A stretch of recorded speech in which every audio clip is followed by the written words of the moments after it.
আসসালামু আলাইকুম সবাইকে। কি অবস্থা তোমাদের, কেমন আছো?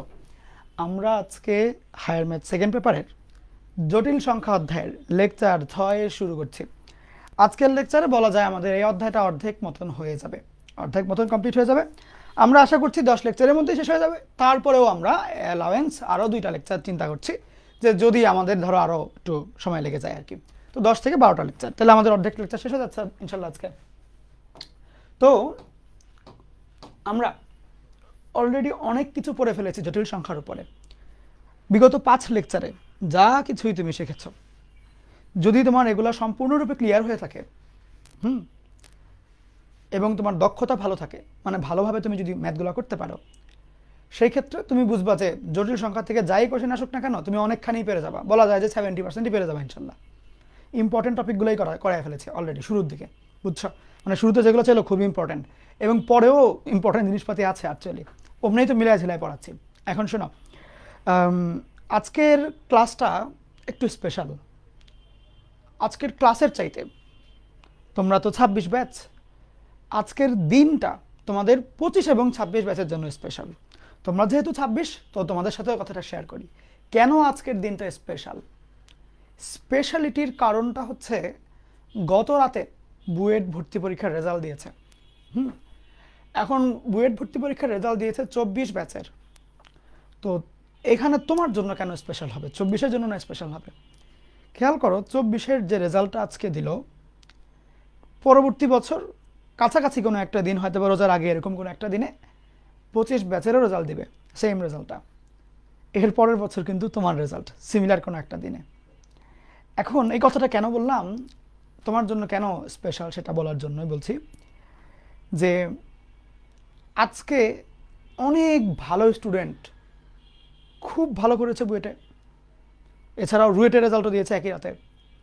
বুয়েটে, কুয়েটে, রুয়েটে অনেক ভালো করেছে ভালো স্টুডেন্টরা। অনেক দুর্বল স্টুডেন্টরাও অনেক ভালো করেছে বুয়েট, কুয়েট, রুয়েটে। আবার অনেক ভালো স্টুডেন্ট তেমন ভালো করতে পারে নাই, সত্যি কথা, বুঝছো? অনেক ভালো স্টুডেন্ট কিন্তু বুয়েটের রেজাল্টে নাম আসে নাই, বা আসলেও যেই পজিশন আসছে সেটা ও বলতে পারছে না। হ্যাঁ, বলতে পারছে না। আমি তোমাদেরকে যদি দেখাইতে পারতাম, দাঁড়াও আমি দেখি এখানে আমার কাছে আছে কিনা, বা আমি তোমাকে এটা দিয়ে দিব না। আজকেই বিকালবেলা একটা বাচ্চা আমাকে মেসেজ পাঠিয়েছে। এই কথাটা কেন বলছি, এই কথাটা এই ক্লাসের চেয়ে বেশি ইম্পর্টেন্ট, কারণ 2 বছর পরে যাতে তোমার এই খারাপ দিন দেখতে না হয় সেটার জন্য বলছি। একটু সময় দাও আমাকে, কয়েক সেকেন্ড টাইম দাও। ওকে, এই যে একটা স্টুডেন্ট আজকে নক দিয়েছে আমাকে। আমার খুবই পুরনো স্টুডেন্ট, খুব পুরনো মানে আমি বলি কোন সালে আমার কাছে পড়া শুরু করেছে, ধরো 2022-এর ডিসেম্বরের 7 তারিখ প্রথম মেসেজ দেয় ছেলেটা আমাকে, যে ভাইয়া আমি এইচএসসি 24-এর সাইকেল বানে প্রথম আজকে ক্লাস, এটা কখন হবে বা এরকম।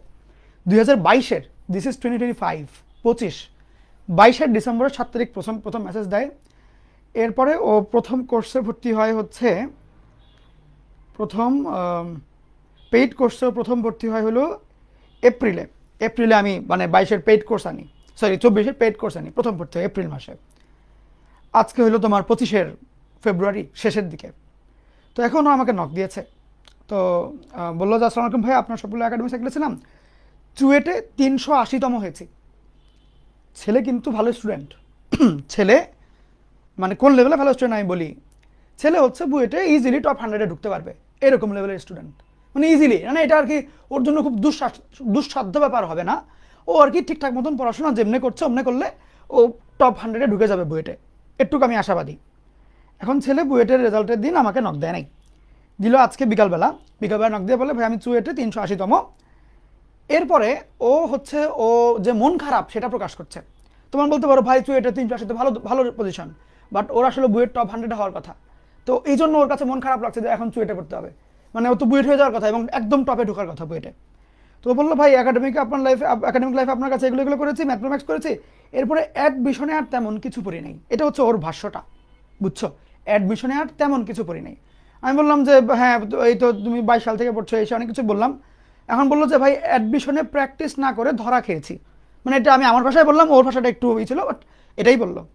ভাই আপনি একটা কথা বলতেন, প্র্যাকটিসের ইম্পর্টেন্স, এইটা অ্যাডমিশনের পর বুঝতে পারতেছি। বুঝতে পারছো কথাটা? এই তারপরে বিভিন্ন মানে প্রশংসা করে তারপরে বিদায় নিয়ে নিয়েছে আর কি।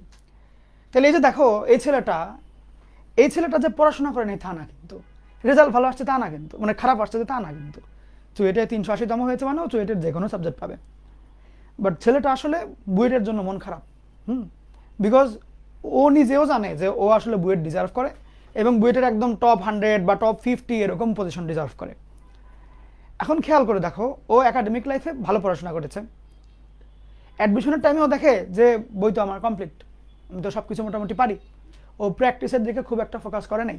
ও মনে করতো আমি তো পারি, মনে হয় আমি তো ক্লাসগুলো করেছি, আমি তো ম্যাথ দিলে তো ম্যাথ সময় লাগে টুকটাক, বাট আমি তো সলভ করতে পারি, কমপ্লিট তো হয় ম্যাথগুলা। এইখানে হইল প্রবলেম, এই জায়গাটাতেই মেন সমস্যা। এই ছেলে জানেও চান্স পেয়ে যাবে, যেমন চুয়েটে চান্স তো পেয়ে গেছে, বাট ব্যাপারটা হচ্ছে এই যে নিজেই বলল যে ভাই আপনি সবসময় বলতেন প্র্যাকটিসের ইম্পর্টেন্স, সেটা অ্যাডমিশনের পরে বুঝতে পারতেছি। বুঝছো জিনিসটা? প্র্যাকটিস কম করলে স্পিড কখনোই বাড়বে না। ভর্তি পরীক্ষায় তোমার হাতিয়ার হবে দুইটা। এক নাম্বারটা হচ্ছে নলেজ, তুমি জানো কিনা, কনসেপ্ট ক্লিয়ার কিনা, প্রবলেম সলভিং অ্যাপ্রোচগুলো নিতে পারো কিনা, জানো কিনা, knowledge. And the second one is speed, because এটা স্পিডের রেস। বুঝছো? এটা স্পিডের রেস। তুমি যদি স্পিডটা না বাড়াও, তুমি জানো অনেক কিছু, সবার আগে তো যাইতে পারবা না, বিকজ এটা তো রেস চলছে। মনে করো হোন্ডার রেস চলছে। কেউ একজন যদি 50 বছর আগের একটা বাইক নিয়ে আসে, সে বলে আমার তো হোন্ডা তো চলে, হোন্ডা তো এই মাথা থেকে ওই মাথা যাইতে পারে, তাইলে আমি জিতবো না, কে জিতবে? আরেকজন মনে করো BMW 1000 সিসির বাইক নিয়ে আসছে, সে বলছে আমার হোন্ডা যেতে পারে বিকজ, কিন্তু এটার স্পিড বেশি, তাহলে আমি জিতবো। এখন তুমি বলো, কমন সেন্স দিয়ে বলো, কারটা জিতবে? দুই হোন্ডাই কিন্তু স্টার্টিং লাইন থেকে ফিনিশিং লাইনে পৌঁছাইতে পারে, যদি দুইজনই পারে। একজনের ইঞ্জিন পাওয়ারফুল বলে স্পিড বেশি, একজনের ইঞ্জিন পাওয়ারফুল কম বলে স্পিড কম, বাট দুইজনের ইঞ্জিনই একই জিনিস পারে, এই মাথার থেকে ওই মাথায় যেতে। ব্যাপারটা বুঝছো? ক্লাস করলাম, নোট করেছি, অঙ্ক আমি সলভ করতে পারি, এইটা মানে হচ্ছে তোমার ইঞ্জিন এই মাথার থেকে ওই মাথায় যাইতে পারে। বাট ইঞ্জিন দামে কিনা বুঝবা কি দিয়ে? স্পিড দিয়ে। তোমার প্র্যাকটিস এনাফ হইল কিনা বুঝবা কি দিয়ে? স্পিড দিয়ে। বিকজ স্পিড তোমাকে হেল্প করবে বাকিদের আগে যাইতে, এবং ভর্তি পরীক্ষা একটা রেস, বাকিদের আগে যদি ফিতা ছুঁইতে পারো তাহলে তোমাকে চান্স দিবে, নাহলে দিবে না। ব্যাপারটা বুঝলা? বাংলাদেশে এই মোমেন্টে, যে বর্তমান জমানায় পড়াশোনার খরচ এতটাই কম, দেশের সর্বস্তরের মানুষ, যে কোনো লেভেলের মানুষ, যে কোনো স্তরের মানুষ পড়াশোনার খরচ আল্লাহর রহমতে বহন করতে পারে। যে কোনো স্তরের মানুষ সেটা হোক, একজন দিনমজুর, একজন কুলি, একজন আলু বিক্রেতা, একজন রিক্সাওয়ালা, এনিথিং, যে কোনো কিছু করেই বর্তমানে পড়াশোনার খরচ চালানো যায়। এই কথাটা কেন বললাম? আমি যখন কলেজে পড়তাম, সেটা ধরো 2014, 15, 16 এসব সালের কথা, 15 সালে 16 সালে এগুলো টাইমের কথা। তার মানে আজ থেকে 10 বছর আগে। 10 বছর আগে আমি ম্যাথ যেই টিচারের কাছে পড়তাম, অনেক সম্মানিত টিচার, উনি সপ্তাহে 2 দিন আমার ক্লাস নিতেন, সপ্তাহে মাস গেলে 8টা ক্লাস, এই জন্য চার্জ করতেন 2000 টাকা তৎকালীন আমলে, 10 বছর আগে 2000 টাকা, 1.5 ঘন্টা 1.5 ঘন্টা, এর 1.5 ঘন্টা করে এক একটা ক্লাস। ওকে, তো এছাড়াও আমার কলেজের টিচারদের কাছে পড়তাম, বাসায় আমাকে দেখাশোনা করার জন্য আরেকজন টিচার ছিলেন, যে বাসায় আমাকে পড়ায় দিতেন। ওই সময়ে ওই ভাইয়াটা মনে হয় 10,000 টাকার মতো নিত মাসে, ওই জমানায়। বুঝছো? আমরা কিন্তু অনেক রিচ কোনো ফ্যামিলির মানুষ না, মধ্যবিত্ত স্তরের মানুষ, শিক্ষিত ফ্যামিলি, প্রচণ্ড শিক্ষিত ফ্যামিলি, আব্বু আম্মু সুপার শিক্ষিত।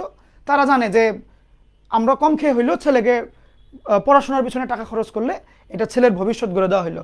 আমরা একটা সম্পদ বাড়ি গাড়ি করার চাইতে ছেলেকে শিক্ষিত করা বেশি জরুরি, এটা আমার বাবা মা বুঝে। কষ্ট করে হইলেও ওই সময় তারা প্রচুর খরচ করেছে। ব্যাপারটা বুঝছো?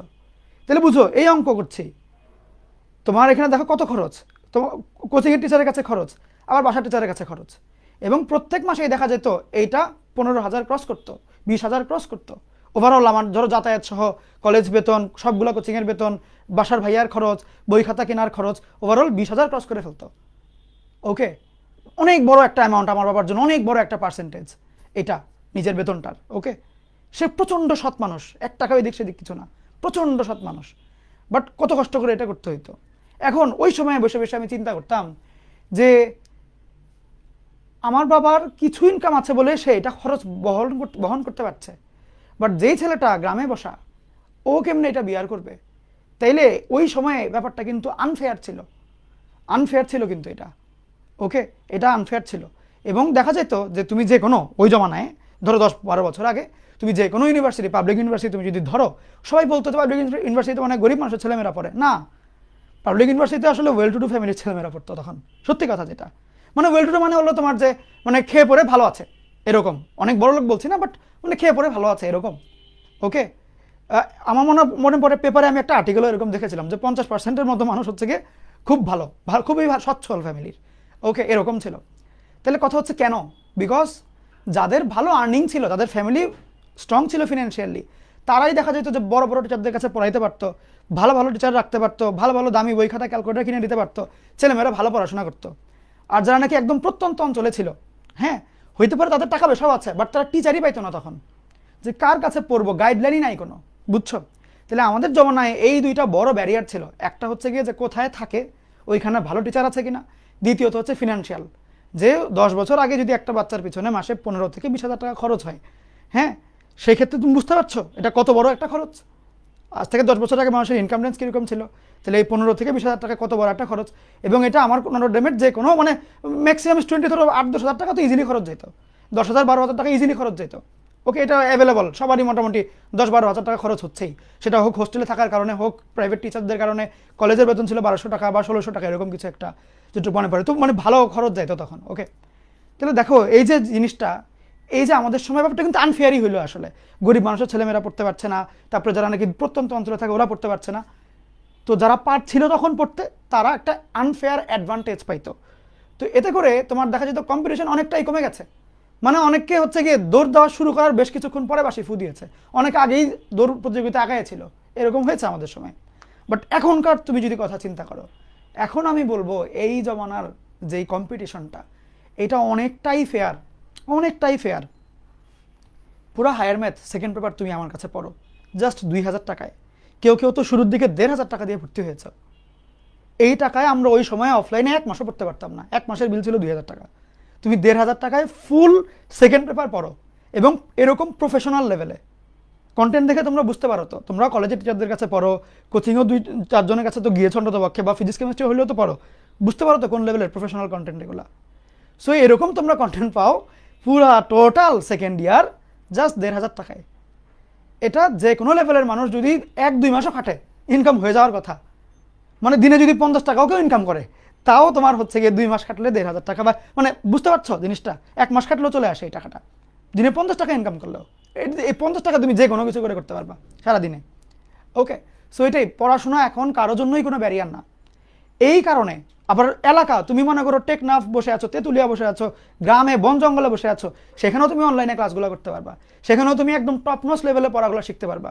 এই যে আজকে বাচ্চাগুলো বুয়েটে চান্স পাচ্ছে, এগুলো পড়েই চান্স পেয়েছে, তুমি একদম গ্রামে বসেও এগুলোই পাচ্ছ। তাহলে ওর আর তোমার মধ্যে কোনো পার্থক্য নাই রিসোর্সে, ও যা পাচ্ছে তুমিও তা পাচ্ছ সেম। তুমি বলতে পারবা না আমি দূরে আছি বলে পাই নাই, এটা বলার কোনো স্কোপই নেই। তাহলে বুঝতে পারছো এখন কম্পিটিশন অনেক ফেয়ার। এবং এইখানে সমস্যাটা কোন জায়গাতে? সমস্যা হচ্ছে কম্পিটিশন ফেয়ার হওয়ার কারণে কম্পিটিটর বেড়ে গেছে, মানে বেশি মানুষ পড়ে ভর্তি পরীক্ষা দিচ্ছে, বেশি মানুষ অনেক কিছু জানে, বেশি মানুষের কাছে রিসোর্সেস অ্যাভেলেবল, এবং এই কারণে কম্পিটিশন অনেক বেশি হার্ড। আগে যদি পরীক্ষা দিতে ধরো, আগে যদি খুব কড়া প্রিপারেশন নিয়ে পরীক্ষা দিত 10,000 বাচ্চা, এখন কড়া প্রিপারেশন নিয়ে পরীক্ষা দেয় 50,000 বাচ্চা। ওই যে যারা নাকি দূরে দূরে থাকতো, যারা নাকি একটু ফিনান্সিয়ালি উইক, ওরাও তো অ্যাড হয়েছে, এবং ওরা তো বড় একটা পার্সেন্টেজ। শহর কেন্দ্রিক পড়াশোনা যেটা ছিল এটা এখন ছড়ায় গেছে, এখন সব এলাকায় চলে গেছে পড়াশোনা। শহর কয়টা, বড়লোক মানুষ কয়টা? তাহলে ম্যাক্সিমামই তো তোমার পিছিয়ে পড়া লোকজন, ওরাও কিন্তু এখন কম্পিটিশনে চলে আসছে। Competition super tough, super tough, বুঝছো? এবং এখন পয়সাওয়ালাদের ছেলেমেয়েরাও করা পড়াশোনা করছে, যারা একটু উইক ফিনান্সিয়ালি ওরাও অনেক কড়া পড়াশোনা করছে, প্রচণ্ড কড়া পড়াশোনা করে এখন চান্স পেতে হয়। অনেক টাফ এখন, সত্যি কথা, সত্যি কথা। আমাদের সময় একটা ছেলে যে নাকি ধরো খুব ভালো রেজাল্ট করে ভালোভাবে চান্স পেয়েছে, আর এখন একটা ছেলে সেমভাবে চান্স পেয়েছে, দুইজনের মেধার লেভেল, নলেজ লেভেলের মধ্যে আকাশ পাতাল তফাৎ থাকে। আকাশ পাতাল না হলেও মানে বেশ বড় একটা তফাৎ থাকে। আজ থেকে 10 বছর আগের যে একটা ধরো স্টুডেন্ট একই পজিশনে চান্স পেয়েছে, আর এখন একটা স্টুডেন্ট সেম পজিশনে চান্স পাচ্ছে, ওদের দুজনের মধ্যে নলেজ গ্যাপ থাকবে, আছে। ওকে, বিকজ নতুন জনকে বেশি কষ্ট করতে হয়েছে এই পজিশনটা পাওয়ার জন্য আর পুরোনো জনের চাইতে। ওকে, বেশি কম্পিটিশন ছিল ওর কাছে। সো এটা এই যে কথাগুলো বললাম তোমাকে, আমি একদম একটা ক্যালকুলেশন করে আমি একটা সিনারিও দেখায় দিলাম যে কেন তুমি একটা সুপার হাই ডেন্স কম্পিটিটিভ মাঠে আছো। ওকে, তোমার রণক্ষেত্রটা আরও অনেক দুর্ধর্ষ, আরও অনেক রক্তক্ষয়ী, তোমার রণক্ষেত্রে আরও অনেক বেশি সৈন্য, তোমাকে সরায় দেওয়ার জন্য আরও 5 গুণ লোক এসে বসে আছে আগের চাইতে। সো তুমি যদি নর্মালি জাস্ট স্কুলে যেমনি পড়তা অমনি পড়তে থাকো, তুমি ম্যাথ সলভ করতে পারবো লাস্ট পর্যন্ত, বাট ওই যে 50 বছর আগের বাইক দিয়ে তুমি হ্যাঁ ফিনিশিং লাইন শেষ করতে পারবা, সন্দেহ হয়ে যাবে। আর সাথে আরেকজন যে নাকি পাওয়ারফুল বাইক নিয়ে আসছে, ও ভোরবেলায় শেষ পার করে দেবে। এইটা হলো প্রবলেম, এটা বুঝো। এখনও তোমার হাতে 2 বছর বাকি এই রেজাল্টের। এইচএসসি পরীক্ষার জন্য আরও প্রায় 1.5 বছর বাকি, বুয়েট ভর্তি পরীক্ষার জন্য আরও 2.5 বছর বাকি, হিউজ টাইম বাকি আছে হাতে। চাইলে মোর ঘুরায় দেওয়া পসিবল, কাজে লাগাও। ওকে, হাতে অত সময় নাই যে তুমি মানে এখন যে উড়ায় ফেলছো। যতটুক টাইম বাকি প্রপারলি কাজে লাগাইলে কমপ্লিটলি অনেক কিছু করা যেতে পারে। ওকে, এটাও খুব মনোযোগ দিয়ে নিজে নিজে চিন্তা করবা ক্লাস শেষে, এবং নিজের জন্য নিজেই একটা প্ল্যান করবা, একটা কাগজের মধ্যে লিখবা তোমার কি কি পড়া হয়েছে, কি কি হয় নাই, যেগুলো হয় নাই কবে শেষ করবা, তোমার টার্গেট কি, তুমি কত দিনের মধ্যে কোন কোন অধ্যায়গুলো কমপ্লিট করতে চাও, সেগুলো কেমনে করবা, ওয়ে কি কি, কোন কোন ভিডিও তুমি দেখবা, বাসায় কয়বার করে প্র্যাকটিস করবা, কোথায় লিখবা, এগুলা প্র্যাকটিসের সিস্টেমটা কি হবে। ওভারঅল তোমার পড়ার জন্য তুমি একটা রাফ চিত্র গুছাও, সেটা গুছায় পড়ো, বুঝছো, গুছায় পড়ো। তোমার যদি পরীক্ষা ধরো আর 1.5 বছর বাকি থেকে থাকে, টাইম লাইন গুনো দেখো যে ওই মাস যাইতে আর কয় মাস বাকি আছে মাঝখানে, তো আমার সিলেবাস কতটুক হইলো, শেষ করতে হইলে তাহলে আমার কয় মাস আগে শেষ করতে হবে, রিভিশন আমি কেমনে কেমনে দিব, প্র্যাকটিস কই থেকে করবো, কেমনে করবো, এগুলো ঘাটো, বুঝছো। সময় নাই কিন্তু হাতে, জাস্ট গড়পড়তা ঘুমের থেকে উঠলাম, টিচাররা পড়ায় দিবে, পড়ে ফেললাম। ভাই আমরা হাজার হাজার মানুষকেই পড়ায় দিয়েছি, সবাই কিন্তু চান্স পাবে না। ওকে, কেন? বিকজ সবার ওই তেজ ছিল না, সবার মনে ওই আগুনটা ছিল না যে আমাকে জ্বলতে হবে, আমাকে জিততে হবে। সবাই ওই কাজটা করে নাই যেটা আমি বলেছি তোমাকে, যে আজকে বলছি। তোমার এই ক্লাসেরও সবাই এটা শুনবে না, এই কথাটা অল্প হাতে গোনা কয়েকজন শুনবে, এবং ওরাই ভালো করবে। তুমি আজ থেকে 2 বছর পরে বুয়েটে চান্স পাবা কি পাবা না, ঢাবিতে চান্স পাবা কি পাবা না, বুয়েট ঢাবি ইম্পর্টেন্ট না। মানে তুমি তোমার পড়াশোনা, তুমি যদি পড়াশোনা টার্গেট করে থাকো, সেই টার্গেটে তুমি সফল হবা কিনা সেটা 2 বছর ওয়েট করতে হবে না তোমাকে। সেটা তুমি এখন আজকে রাতের ঘুমের আগে চিন্তা করবা, আজকে তুমি কী কী করলা, নিজে আজকে একটা অ্যান্সার পাবা। কালকে রাতে ঘুমের আগে তুমি নিজেকে জিজ্ঞেস করবা যে আজকে আমি সারাদিন কী কী পড়লাম, নিজে একটা অ্যান্সার পাবা। 2 বছর পরে উত্তরের জন্য কোনো অপেক্ষা করতে হবে না, এটা আজকে কালকে ডেলি পাবা। তুমি ডেলি নিজেরা জিজ্ঞেস করবা আজকে সারাদিনে কী কী বললাম, এই পড়া দিয়ে কি আমার টার্গেটের জায়গায় চান্স পাওয়া যাবে কিনা। নিজেই তো উত্তর বলে দেবে তোমার ব্রেন, যে হ্যাঁ হবে অথবা হবে না, নিজেই ব্রেন তোমাকে বলবে। সো বুঝছো, তাই বলছি যে দেরি করিও না, হাতে যতটুকু সময় আছে প্রপারলি গুছাও, গুছায় লাইগা পড়ো। ওকে, আসো। এই যে কথাগুলো বললাম ক্লাসের চেয়ে এই কথা বেশি ইম্পর্টেন্ট ছিল। যদি কাজে না লাগাও তাহলে ওই যে সবাই গণহারে এক একটা অ্যাডমিশন ব্যাচে ভর্তি হয়, তারপর আবার গণহারে মন খারাপ করে আর বলতে পারে না কাউকে কিছু, মন খারাপ করে থাকে যে না ভাগ্যে নাই, ভাগ্যে ছিল না, কত চেষ্টা করলাম। ভাগ্য তো আছেই, তোমারও তো এফোর্ট দেওয়া লাগবে। এফোর্ট দেওয়ার সিস্টেম তো শিখাই দিলাম, একদম বলেই দিলাম ক্লিয়ারলি কেমনে দিতে হবে। শুরু করো। ওকে, আচ্ছা, অনেক কিছুই বললাম, কাজে লাগাও। আসো, প্রথম টপিক লিখো। 2টা জটিল সংখ্যা Z1, Z2 এর ক্ষেত্রে লিখো, হেডলাইন দাও। 2টা জটিল সংখ্যা Z1 এবং Z2 এর ক্ষেত্রে, হেডলাইন দিয়ে পজ করো, মানে থামো, জাস্ট একটা লাইন লিখবা, লিখে থামবা, একটা লাইন লিখে থামবা। আমি তারপরে তোমাকে কিছু কথা বলবো, কথাগুলো শুনলে বুঝতে ইজি হবে।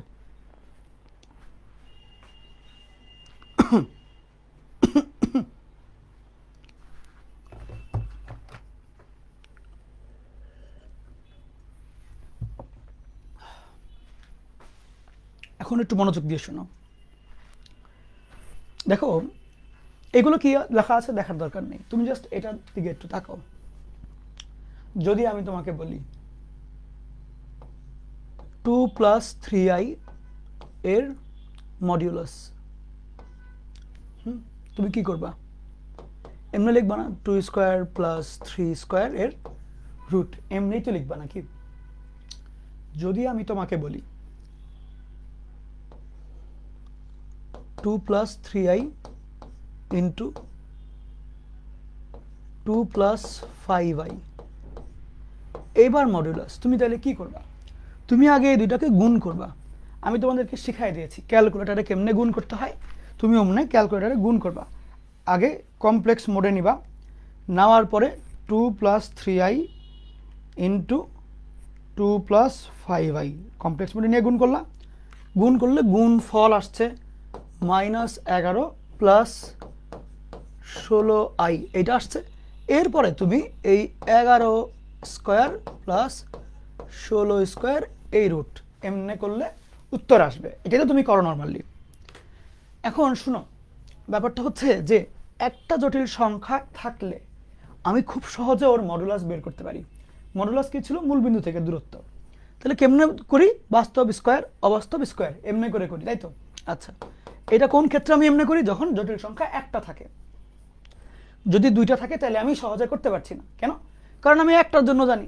তো সেক্ষেত্রে আমি করি কি? করি হচ্ছে এই দুইটাকে গুণ করে একটা বানাই, এরপরে করি। ঠিক? এখন মনে করো যদি আমি বলি যে তোমাকে আমি ক্যালকুলেটর দিব না, তোমাকে আমি ক্যালকুলেটর ছাড়া করতে বললাম, যে ক্যালকুলেটর দিয়ে তুমি এটা করতে পারবে না, এখন বের করো এটা কিরকম আসবে। তুমি কি খুব দ্রুত করতে পারবা? পারবা না কিন্তু। কেন? তাহলে ক্যালকুলেটর নাই, তুমি তো একটার থেকে পারো, বের করতে পারো। সেক্ষেত্রে এই দুইটারে গুণ দিবা, 2 দুগুণ 4 লিখবা, তারপরে 5 দুগুণ 10i লিখবা, 3 দুগুণ 6i লিখবা, তারপরে হচ্ছে কি 3i 5 মানে -15 লিখবা, তারপরে আবার যোগ করবা, যোগ করে একটা আসবে, তারপরে তুমি রুট দিয়ে স্কোয়ার করবা। এগুলাই তো করবা নাকি বলো? নাকি অন্য কিছু করবা? ঠিক তো? এখন তাহলে তুমিই বলো আমাকে যে এই যে আমরা কাজটা করলাম ক্যালকুলেটর ছাড়া করতে গেলে, পরীক্ষায় ক্যালকুলেটর ছাড়া তোমাকে করে দেখাইতে বলবে। ক্যালকুলেটর ছাড়া যে আমরা এই যে কাজটা করলাম যেটা গুণ টুন দিয়ে, তোমার কি মনে হইলো না এইটা যত তাড়াতাড়ি হইলো এইটা তার চেয়ে অনেক বেশি সময় লাগছে? মনে হইলো না যে এমনি আলাদা গুণ টুন করে করতে? তাহলে এইটার কি কোনো সলিউশন আছে কিনা? তো ব্যাপারটা হইলো এটার একটা সলিউশন আছে। এত কষ্ট করে গুণ না করলেও চলবে। কিরকম দেখাচ্ছি, একটু মনোযোগ দিবা। হ্যাঁ, কিরকম মনোযোগ, মানে কিরকম জিনিস, কি কাজ করতে হবে গুণ ছাড়া করতে গেলে? দুইটা জিনিস গুণ করা আছে, এই গুণফলকে মডুলাস করতে বলছে। সেই ক্ষেত্রে আমি প্রত্যেকটার আলাদা মডুলাস বের করব, করে ওই দুই মডুলাসটা ধরে গুণ দিয়ে দিব। গুণ দিলে এইটারই গুণফল পাবো। ভাই কিছু বুঝি নেই, আরেকবার বলি। মানে এই দুই সংখ্যার গুণ আছে, মডুলাস বের করতে বললো, তো আমি দুইজনকে আলাদা করে দেব মডুলাস থেকে। কিরকম? লাইক এরকম হবে 2 plus 3i modulus into 2 plus 5i modulus, এরকম হয়ে যাবে। অর্থাৎ মডুলাসে দুই মডুলাসের ভিতরে থাকা দুইজনকে আমি সুন্দর করে আলাদা সেপারেট মডুলাসের মধ্যে পাঠিয়ে দিলাম। এটা করা যায় মডুলাসের ক্ষেত্রে। সেক্ষেত্রে দেখো জিনিসটা কি হলো, সেক্ষেত্রে এই যে 2 প্লাস 3i তাহলে 2 স্কোয়ার প্লাস 3 স্কোয়ারের রুট, 2 প্লাস 5i তাহলে 2 স্কোয়ার প্লাস 5 স্কোয়ারের রুট, এই যে আলাদা হয়ে গেল। বুঝছো? আলাদা হয়ে গেল। এতে করে তোমার হচ্ছে এখন কিন্তু তোমার জন্য খুবই সহজ। কিরকম? এখন এখানে 9 আর 4 13, তাহলে রুট 13। এখানে হচ্ছে 25 আর 4 29, রুট 29। এখন তোমার যা আসে এটাই অ্যান্সার, বা এমনি রাখতে পারো, তোমার যেটা ইচ্ছা আর কি। তাহলে বুঝতে পারছো এটা কিন্তু অনেক বেশি ইজি না ওইরকম গুণ করে করে করে করে দেখার চাইতে, এবং অনেক লেস টাইম কনজিউমিং, তাই না? অনেক কম সময় লাগবে। এইটাই হলো গিয়ে তোমার এই টেকনিকটা। টেকনিকটা কি বলে? যে দুইটা জটিল সংখ্যা গুণফল, গুণফলের মডুলাস যে কথা, প্রত্যেকটাকে আলাদা করে নিলে সেটা এরকম করে করা যায়। এবং এইটা শুধুমাত্র যে দুই মডুলাসের গুণফল তাই না, ভাগের ক্ষেত্রেও সত্য। ভাগের ক্ষেত্রেও তুমি এই কাজটা করতে পারবা। বুঝছো? ভাগের ক্ষেত্রেও তুমি এই কাজটা করতে পারবা। মানে দুই জটিল সংখ্যার ভাগফলের মডুলাস যে কথা, প্রত্যেকটার আলাদা করে মডুলাস নিয়ে ভাগ করা একই কথা। এবং এটা তোমাকে পরীক্ষায় দেখাইতে হবে, আমি ম্যাথ দেখাই দিব। এবার জাস্ট এইটুকু পর্যন্ত তুলবা, আর কিছু না। এটা লিখো, লিখার পরে তুমি এই দুটো তুলো, এই দুটো ডিফারেন্ট কালি দিয়ে তুলবা, এবং তোলার পর একটা বক্স করবা, এটার মধ্যে একটা বক্স দিবা ভিন্ন কালি দিয়ে।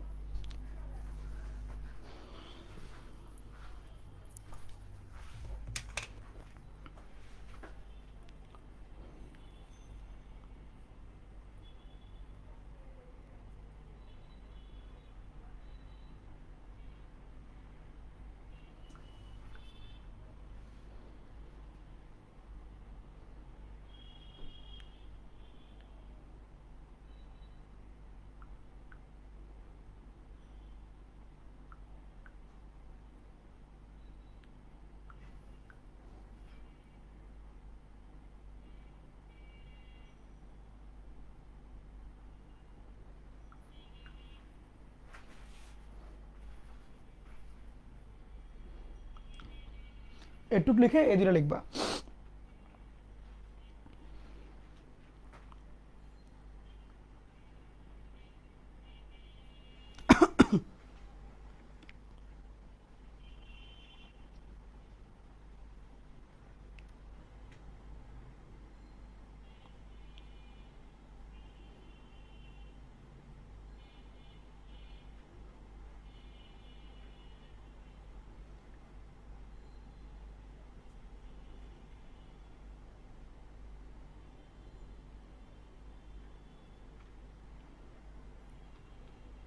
লেখা শেষ? দাঁড়াও একটু আমাদের কমেন্ট দেখতে।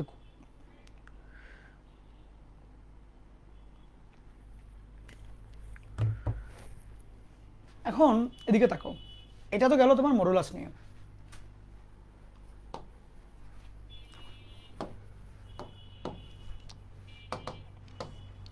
মনোযোগ দাও। কথা হলো যে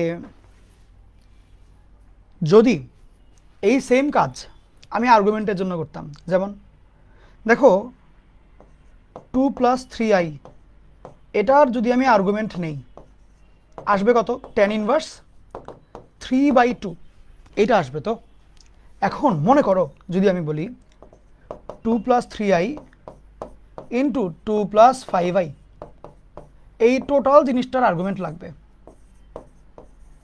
এইটা এখন বের করবো কেমনে? ওই আবার গুণ টুন করে প্যারা না, তার চার একটা কাজ করা যায়। সেই ক্ষেত্রে যেটা করবা, এই দুটাকে তুমি আর্গুমেন্ট দিয়ে আলাদা করে দিবা। কীরকম হবে? arg of 2 + 3i into arg of 2 + 5i, ঠিক? মানে দুইটা গুণ থাকলে আলাদা এমনি করে করে দিলা। এবং ম্যাক্সিমাম বাচ্চারা এই ভুলটা করে। ভুলটা করে কোন জায়গায়?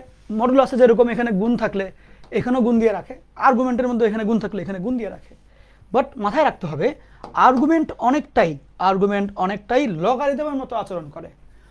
এটা আশা করি তুমি ছোটবেলায় স্কুলে পড়েছো যে লগ এম এন থাকলে সেটা লগ এম যোগ লগ এন এইভাবে কনভার্ট হয়। অর্থাৎ দুইটা সংখ্যার গুণফলের লগ সেইটা যা প্রত্যেকটার লগের আলাদা করে যদি নেই নিয়ে যোগ করতে হবে, অর্থাৎ গুণ থাকলে যোগ হয়। এই জিনিস তুমি আর্গুমেন্টের মধ্যে অ্যাপ্লাই করবা। যদি দুইটা সংখ্যা গুণ অবস্থায় থাকে, ওর যে আর্গুমেন্ট সেটা আলাদা করতে গেলে এখানে আমার যোগ চিহ্ন হয়ে যাবে। বুঝছো? গুণ থাকলে যোগ হবে। এবং তাহলে সিমিলারলি লগ ভাগ থাকলে কি হয়? বিয়োগ হয় না? আর্গুমেন্টের মধ্যে ভাগ থাকলে বিয়োগ হবে। ওই দেখো দুইটা জিনিসের গুণফলের আর্গুমেন্ট প্রত্যেকটা আলাদা আলাদা এবং এখানে যোগ হবে, ভাগফলের আর্গুমেন্ট প্রত্যেকটা আলাদা আলাদা এবং এখানে বিয়োগ হবে। That is it. এই হলো বিষয়। বুঝছো? এখন নিজে কিছুক্ষণ চিন্তা করো, এটাও তুলো, এই দুইটাও তুলো। মনে হইতে পারে সহজ, গত বছরই প্রশ্ন আসছে এটা দিয়ে। দেখাই দিব, আমি সব দেখাই দিব, এরা নাই। তুমি এই লেকচার করার পরে টেস্ট পেপার খুলে দেখবা, সব করানো শেষ। প্রশ্ন ব্যাংক খুলে দেখবা, সব করানো শেষ, শান্তি লাগবে দেখবা। বাট এটা করো।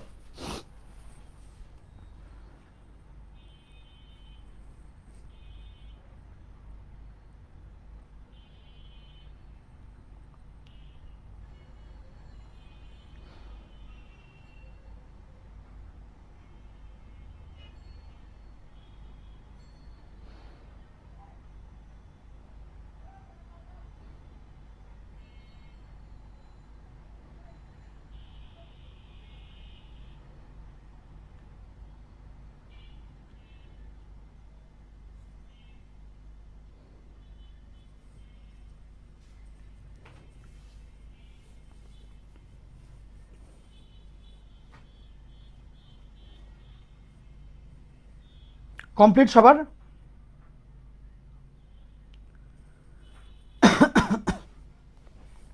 ওকে। তো কেউ আমাকে বলেছে হোমওয়ার্কের দিয়ে দিতে, অ্যান্সার দিয়ে দিতে। আমি দেখি, এটা চেষ্টা করবো আমি হোমওয়ার্কের অ্যান্সার। মানে স্লাইডে অনেক চেঞ্জ আনতে হবে, তো আবার খুঁজে অ্যান্সার বের করতে হবে। This is a bit time consuming for me, but আমি চেষ্টা করবো ইনশাল্লাহ। আমি দেখেছি কমেন্ট, আমি দেখেছি। মানে এটা ভালো কথা, ভালো বুদ্ধি বলেছো, খারাপ না, ভালো আইডিয়া। আচ্ছা, এখন এবার দেখো এখান থেকে কি কোয়েশ্চেন আসলো। ফার্স্টে এমসিকিউ কোয়েশ্চেন আসছে। এখানে তুমি একটু তাকাও, তাকে এইটা আগে একটু তুলে ফেলো, কষ্ট করে একবার তুলে ফেলো। তুলে ফেলো, আমি তারপরে ভালো জিনিস দেখাবো। আজকে বলেই দিচ্ছি, আজকে যা কিছু পড়াবো এখান থেকে প্রশ্ন হয় পরীক্ষায়, দ্রুত তুলবা।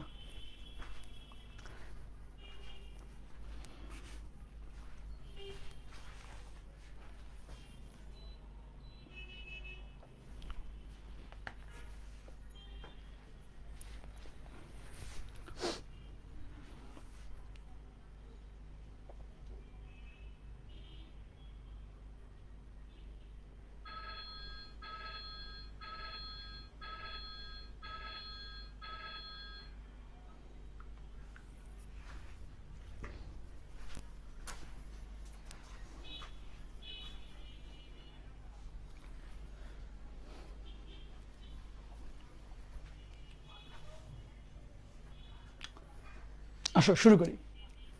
কোশ্চেনটা দেখো, বললো জেড একটা জটিল সংখ্যা, ওটা র্যান্ডম যে কোনো জটিল সংখ্যা জেড। এখন বললো কি যে এই জেড যে জটিল সংখ্যাটা আছে স্বাভাবিকভাবেই ওর তো একজন মিঙ্গেল থাকবে, তাই না? আমরা তো বলেছি সব জটিল সংখ্যাই হচ্ছে মিঙ্গেল। তাহলে ওর যে ফ্রেন্ড আরেকজন যে, তাহলে এই জেড এর মডুলাস আর ওর মডুলাস এই দুটার ভাগফল কি 1 হয় কিনা, এটা হচ্ছে প্রশ্ন। মনে আছে গত লেকচারে তোমাদেরকে আমি একটা জিনিস দেখাইছিলাম যে দুইটা সংখ্যা যদি একটা একটা অনুবন্ধী হয় সেক্ষেত্রে ওদের মডুলাসের মানটা সেম থাকে। কারণ হচ্ছে কি যেহেতু জাস্ট একটা চিহ্নই ডিফারেন্ট, অবাস্তব অংশটা চিহ্ন ডিফারেন্ট হবে। তাহলে তুমি দুইটাকে স্কোয়ার করলে তো চিহ্নই পজিটিভ হবে আলটিমেটলি। তাহলে তো তোমার চিহ্নের কোনো ইস্যু নাই, বুঝতে পারছো তো?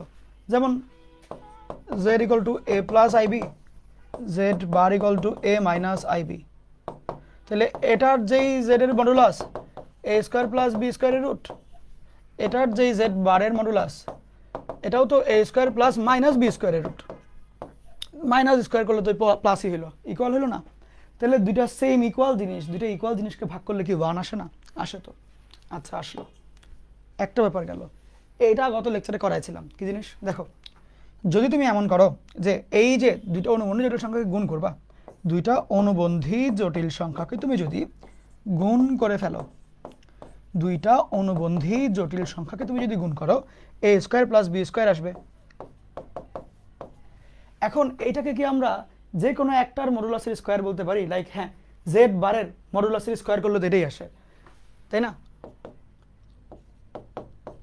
জেড বারের মডুলাসটা হচ্ছে রুটওয়ালা, স্কোয়ার করলে রুটটা চলে যাবে, যেটা এটা মিলবে।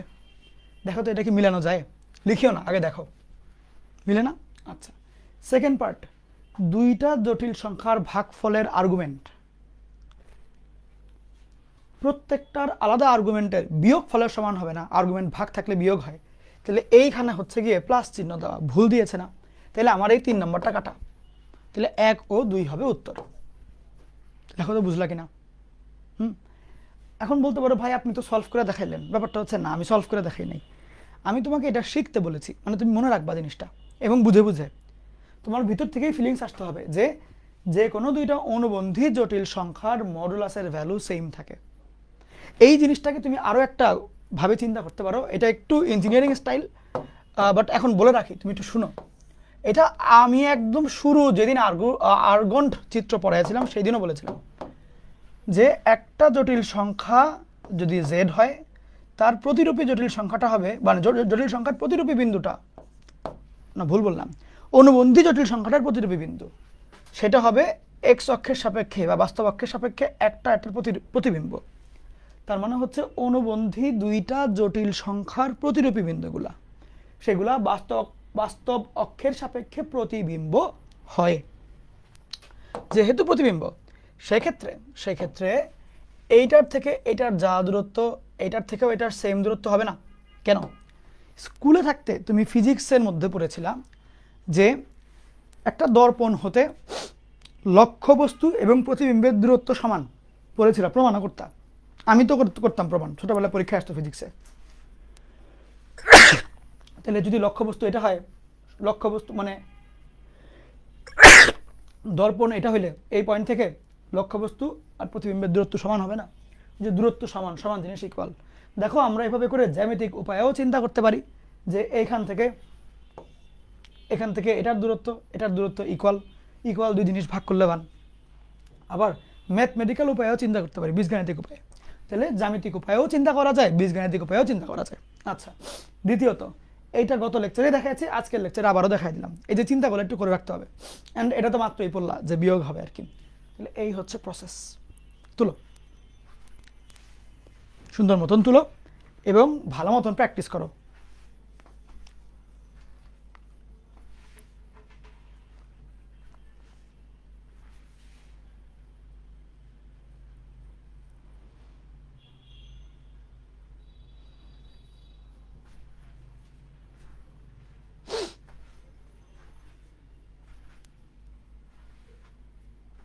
কারো কি লেখা দেখতে প্রবলেম হচ্ছে? হওয়ার কথা না।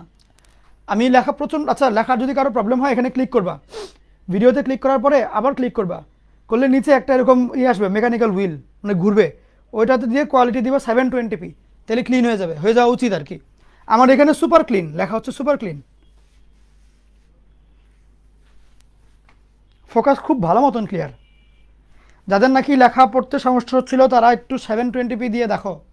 ডিফল্টে হচ্ছে 360 ডিগ্রি, মানে 360p আসে নর্মালি বাই ডিফল্ট ফোনে। 720p দিয়ে দেখো ঠিক হয় কিনা।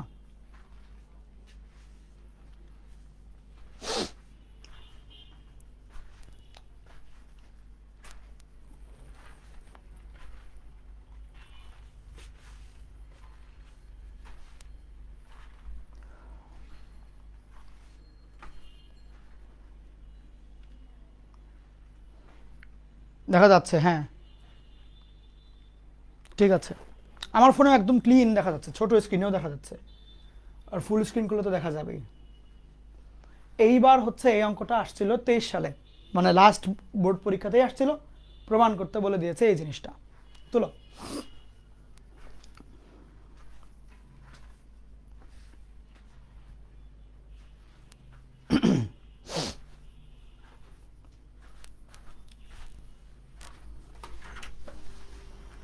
গরম পানি লাগবে,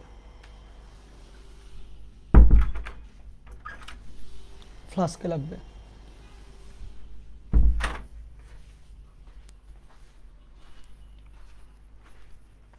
হয়ে গেলে ডান লিখবে কষ্ট করে।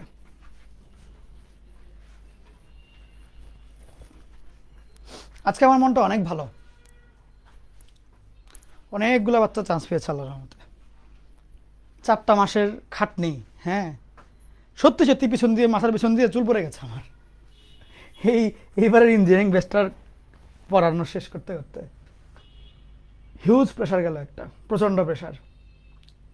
এক এক দিন রাতের বেলা ক্লাস শুরু করতাম, শেষ হইতো সকাল 6টা 7টা এরকম টাইমে, সারা রাত ক্লাস নিতাম। অনেক কষ্ট হইতো, পিঠ ব্যথা হয়ে যেত, অসুস্থ হয়ে যেতাম। ক্লাস শুট করা শেষ হইতো মনে করো ভোর 5টায়। তারপরে মেমোরি কার্ড থেকে কম্পিউটারে ভিডিওগুলা মানে আপলোড করতাম, মানে করতে দিয়ে যাইতাম ফজরের নামাজ পড়তে। আইসাও দেখতাম যে পুরোটা আপলোড হয় নাই, বিকজ ভিডিও এক একটা ক্লাসের শুটিংয়ের পরে ভিডিও থাকতো 180 GB বা 120 GB এরকম, মানে 100 GB প্লাস। তারপরে মনে করো 5:30 6টা বাজতো জাস্ট ওই ভিডিও কম্পিউটারে ঢুকতে, পরে এডিট করতাম। ফার্স্ট এডিট করে 7টার দিকে বা 7:30টার দিকে এডিটিং শেষ হইতো, এক্সপোর্টে দিয়ে আমি ঘুমিয়ে যেতাম। ঘুমের থেকে উঠে দেখতাম এক্সপোর্ট হয়ে কমপ্লিট।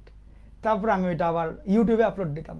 ইউটিউবে আপলোড হয়ে গেলে ওই ইউটিউবের ভিডিওগুলো বাচ্চারা পাইতে হচ্ছে না, বাচ্চারা পাইতো না, ওই ইউটিউবের ভিডিওগুলো যাইতে হচ্ছে গিয়ে পিডিএফ মেকারদের কাছে। ওরা হচ্ছে ইন্টারেক্টিভ পিডিএফ বানাইতো, মানে প্রত্যেক অঙ্কে আলাদা স্লাইড, নিচে বাটন থাকতো, বাটনে ক্লিক করলে ওই অঙ্ক দিয়ে স্টার্ট হতো, এরকম আর কি ইন্টারেক্টিভ পিডিএফ। তাতে করে যে কোনো স্লাইড দিয়ে পড়লেই খুব সহজে কম সময়ে পড়া যাবে। যেই অঙ্ক বুঝে না ওই অঙ্কে ক্লিক করলে খালি ওই অঙ্ক দিয়ে ভিডিও স্টার্ট হবে, এরকম আর কি। ওগুলো বানানো শেষ হয়ে যাওয়ার পরে তারপরে ওই পিডিএফ সহ ইউটিউবের লিঙ্ক, এটা বাচ্চারা পাইতো ইঞ্জিনিয়ারিং ব্যাচে। এমনি এত বড় প্রসেস করতে হয়েছে, তো বহুত খাটনি গেছে আমার এবার। যাক, আবার এই যে শুরু করে দিব 25-এর ব্যাচ, আবার শুরু করে দেব ইনশাল্লাহ। আচ্ছা আসো শুরু করি ম্যাথটা। দেখো দৃশ্যকল্প দিয়েছে 2টা, একটার মধ্যে দেওয়া জটিল সংখ্যা z1 z2, আর একটার মধ্যে দেওয়া g(x) কিছু একটা আছে, একটা ফাংশন টাইপ। খ নাম্বার প্রশ্ন বললো প্রমাণ করো আর্গুমেন্ট z1 z2 গুণফল ইকুয়াল টু 2টা আর্গুমেন্ট যোগ, প্রমাণ করতে বলেছে। এখন এই অঙ্ক যখন পরীক্ষায় বাচ্চারা পাইলো, বলে যে এই সূত্র তো পড়েছি, সূত্রের প্রমাণ তো পড়ি নাই। মাহির ভাই বললো সূত্রের প্রমাণ আসবে না, সূত্রের প্রমাণ দেখে দিয়ে দিল। বাট খেয়াল করতে হবে, সূত্র প্রমাণ করতে বলে নাই তোমাকে। ওরা অ্যাকচুয়ালি Z1 এবং Z2 নামে দুইটা জটিল সংখ্যা দিয়ে দিয়েছে। তোমাকে বলেছে এইগুলা ব্যবহার করে দেখাও যে এই জিনিসের যেই মান এই জিনিসের একই মান। এই Z1 Z2 ব্যবহার করে এই দুইটাকে সমান দেখাইতে হবে। কেমনে দেখাবা? কাজ খুবই সহজ, কিছুই নাই অঙ্কের মধ্যে। তুমি বলো, তোমার যদি লেফট হ্যান্ড সাইডটা দরকার পড়ে, তুমি কি লিখবা? Argument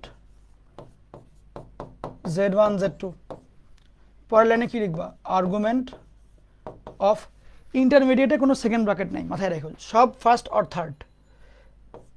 -1 plus √3i 1 minus √3i।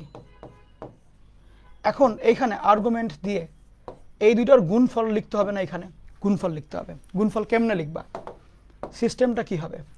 গুণফল লেখার সিস্টেমটা হবে হলো, আগে তুমি Z1 Z2 এর মান নির্ণয় করে নিবা। -1 প্লাস √3i 80, 1 মাইনাস √3i। ওকে, এরকম করে তুমি আগে এখান থেকে গুণফলটা বের করে নিবা, এবং ভুলেও ক্যালকুলেটর দিয়ে করবা না, এখানে নাম্বার আছে, একটু একটু একটু করে করে দেখাবা। Like -1 plus √3i plus √3i plus √3 into √3 i square minus, আর মাইনাস প্লাস মাইনাস, দুই মাইনাস মিলে প্লাস। ওকে, একটু বুঝা আশা করি। গুণ করলে হবে 3, 3 বিয়োগ 1 মানে 2, প্লাস 2√3i, এটা হচ্ছে গুণফল। তাহলে এখানে লিখবা 2 প্লাস 2√3i। আর্গুমেন্ট ফার্স্ট কোয়াড্রেন্টে, তাহলে just simple tan inverse 2√3 by শুধু 2, তাহলে tan ইনভার্স সিম্পল √3 মানে 60 ডিগ্রি, পাই বাই 3। এটা হচ্ছে আমার লেফট হ্যান্ড সাইডের মান। আচ্ছা,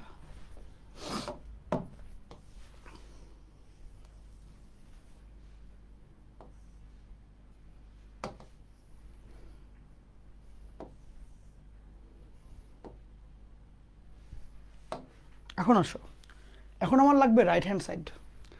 রাইট হ্যান্ড সাইডেও কিন্তু আমার জিনিসটা এরকম যে আর্গুমেন্ট Z1 আর্গুমেন্ট Z2।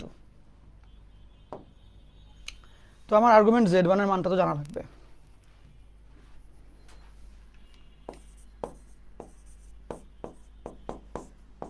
তাহলে আর্গুমেন্ট Z1, এগুলো কিন্তু করে দেখাইতে হবে, ডিটেইলে দেখাইতে হবে। Z1 কত? মাইনাস এত প্লাস এত।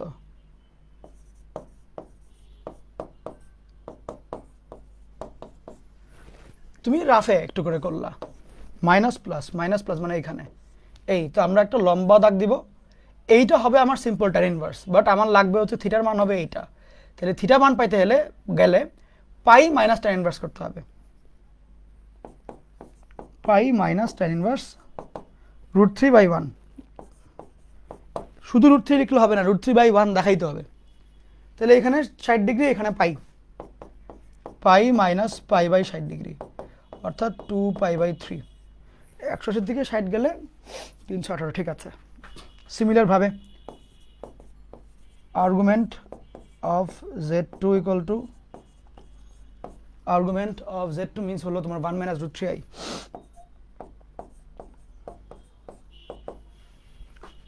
1 মাইনাস, এখানে সিম্পল মাইনাস tan ইনভার্সটা এখানে আসবে বাই 1 বা মাইনাস π/3, এটা আসছে, ঠিক। এখন আসো, দুইটার মান আসলো। এইখানে আর্গুমেন্ট অফ Z1 কত হয়? 2π/3। আর্গুমেন্ট অফ Z2 কত হয়? মাইনাস π/3। দুইটা π/3 থেকে একটা π/3 বাদ, তাহলে একটা π/3 থাকবে। বাম পক্ষেও একটা π/3, ডান পক্ষেও একটা π/3। সুতরাং left hand side equal to right hand side প্রমাণিত। এই পুরো ম্যাথটা আমি আরো একবার বুঝাবো। যারা আগেবার বুঝো নাই বা প্রথমবারে বুঝো নাই তারা দ্বিতীয়বার শোনো, যারা প্রথমবার বুঝেছো তারা লিখে শেষ করো। আচ্ছা, আমি পুরো শুরু থেকে একবার বলি। তোমাকে একটা সিম্পল সূত্রের প্রমাণ করতে দিয়েছে, বাট রেগুলার ওয়েতে না, বিকজ সৃজনশীলে কিছু চেঞ্জ আনতে হবে, বইয়ের কথা রেগুলার দিলে হবে না। তো সেক্ষেত্রে তারা বলেছে যে দেখো, সূত্রের প্রমাণটা তুমি এই Z1 এই Z2 ব্যবহার করে করো। তাহলে এইখানে কিসের প্রমাণ দেখাইতে বলেছে? যে দুইটা জটিল সংখ্যার গুণফলের আর্গুমেন্ট আর তাদের আর্গুমেন্টের যোগফল, এই দুইটা নাকি একই। তাহলে বাম পক্ষ অবশ্যই গুণফলের আর্গুমেন্ট। এখন গুণফল তুমি এটার মধ্যে চাইলে করতে পারো, বাট এটা একটা সময় লাগবে ভালো। তার চেয়ে যদি আমরা আলাদা করে নিই, তাহলে আমার জন্য একটু বুঝতে সহজ হলো। গুণফলটা কত, গুণফল লিখলাম, লিখে উত্তর আগায় গেলাম, পাইলাম π/3। রাইট হ্যান্ড সাইডে গেলাম, দুইটা আর্গুমেন্ট, Z1 এর আর্গুমেন্ট লাগবে, Z2 এর আর্গুমেন্ট লাগবে। Z1 এর আর্গুমেন্টটা আমরা নর্মাল নিয়মে করে দেখলাম, এত আসে। Z2 এর আর্গুমেন্ট আমরা নর্মাল নিয়মে করে দেখলাম, এত আসে। তখন আমি আর্গুমেন্ট দুটাকে বসাইলাম, বসানোর পরে দেখলাম যে আমার এটার মতোই আসছে, তাহলে উত্তরটা মিলল। এই অঙ্কটা কেন ইম্পর্টেন্ট, এই অঙ্কটা কেন ইম্পর্টেন্ট বা কেন এখানে দিয়েছে, খেয়াল করো। এই অঙ্কের মধ্যে প্রথমত তোমাকে আর্গুমেন্টের যে ধর্মটা আছে এটা জানতে হবে, তোমার হুট করে অচেনা যাতে না লাগে। দ্বিতীয়ত, তুমি দুইটা জটিল সংখ্যাকে গুণ করতে পারো, গুণফল থেকে আর্গুমেন্ট নির্ণয় করতে পারো। এবং যেটা তুমি করলা এখানে, এটা ফার্স্ট কোয়াড্রেন্টের একটা সংখ্যা। এরপরে আরও যেগুলো বের করতে হবে, এখানে আরও দুইটা আর্গুমেন্ট বের করতে বললো, একটা সেকেন্ড কোয়াড্রেন্ট, একটা ফোর্থ কোয়াড্রেন্ট। তার মানে তারা কিন্তু তোমাকে দিয়ে সমস্ত কোয়াড্রেন্ট ঘাটাঘাটি করায় ফেলেছে, যে কোন কোয়াড্রেন্টে কী থাকবে, ঘাটাঘাটি কিন্তু করানো শেষ। সমস্ত দেখো 3 রকমের আর্গুমেন্ট তোমাকে দিয়ে বের করাইছে, একটা জটিল সংখ্যা গুণ করাইছে, একটা প্রমাণের চিন্তা করাইছে। এই যে চিন্তা তুমি করলা, যেটা এমনি এমনি মিলাবো আমি, চিন্তাও তো 1 নাম্বার, বুঝছো? তাহলে এমনি করে তারা 4 নাম্বার কভার করছে। তাহলে এই জন্যই এটা বেশি ইম্পর্টেন্ট, এই টাইপের ম্যাথগুলো ইম্পর্টেন্ট আর কি, বা এই জন্যই এটা সৃজনশীলের উপযুক্ত। ওকে, এই জন্যই গত লেকচারে আমি এতক্ষণ লাগে আর্গুমেন্ট শিখাইলাম।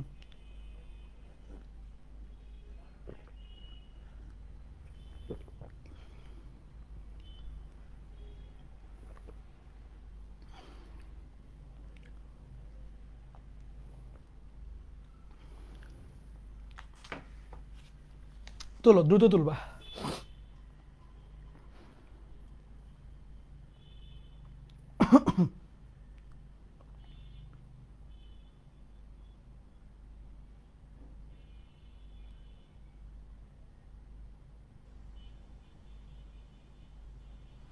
ভাইয়া কোন চ্যানেলে ভিডিও দেন? এই এই যে এটা হচ্ছে আমার YouTube channel, Facebook group, Facebook page, সব কিছুর নাম এটাই, ম্যাথস উইথ মাহিরাসিফ। এই যে দেখো লেখা। কোন চ্যানেল, তোমরা কি বলো এগুলা? যাই হোক,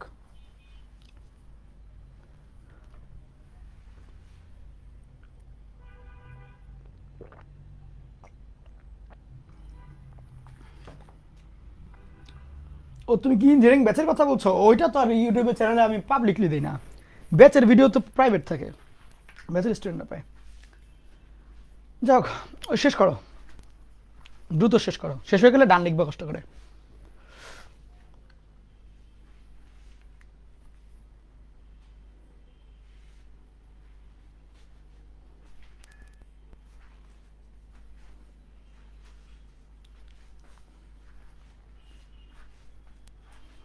কমপ্লিট সবার? সবার লেখা কমপ্লিট?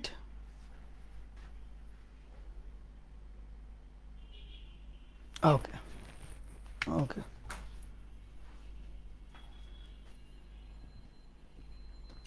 যারা একটু ভুলে গেছো ওদের জন্য আমি পুরোটা চার্ট বানায় দিয়ে দিয়েছি, একবার রিভাইজ করে ফেলতে পারবা যে ফার্স্ট কোয়াড্রেন্টে থাকলে কেমনে, সেকেন্ড কোয়াড্রেন্টে থাকলে কেমনে, থার্ড কোয়াড্রেন্টের সূত্র কীরকম, ফোর্থ কোয়াড্রেন্টের সূত্র কীরকম। যদি কারো মনে হয় লিখতে হবে, তারা এখন একটা স্ক্রিনশট নিবা, নিয়ে যতটুক জায়গা লাগতে পারে তোমার ফন্ট অনুসারে ওটুক তুমি ফাঁকা রাখবা। যাদের মনে হবে না লিখতে, মানে লেখার দরকার নেই, তারা সামনের অঙ্কে আগে যাবা। ওকে ওকে, আসো। এখন আমরা এখানে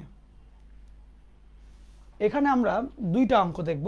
এই অঙ্ক দুইটা রুয়েটে 10-11 সালে এবং 6-7 সালে আসছে।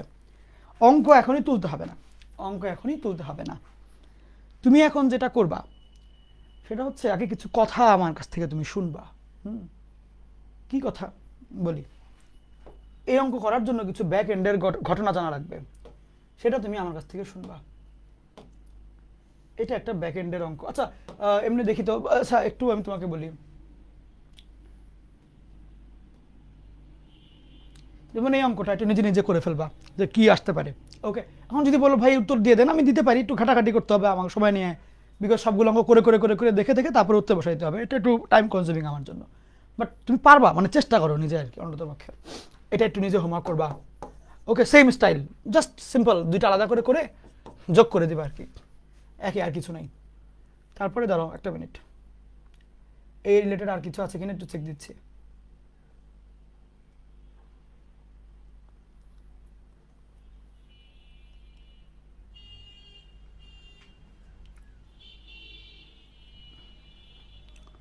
তারপরে আচ্ছা, ওইটা হোমওয়ার্ক থাকুক, তুলতে হবে না। এইটা কোনো অঙ্ক না করে 10 সেকেন্ডের মধ্যে আমাকে বলো তো এটার উত্তর কত আসবে, কোনো ম্যাথ না করে। এটা ইঞ্জিনিয়ারিংয়ের জন্য ইম্পর্টেন্ট, এটা ইঞ্জিনিয়ারিং বুয়েট প্রিলির জন্য ইম্পর্টেন্ট। 10 সেকেন্ড, কোনো ম্যাথ করা যাবে না, হাত দিয়ে কোনো কলম ছোঁয়াবে না, 10 সেকেন্ডের মধ্যে বলো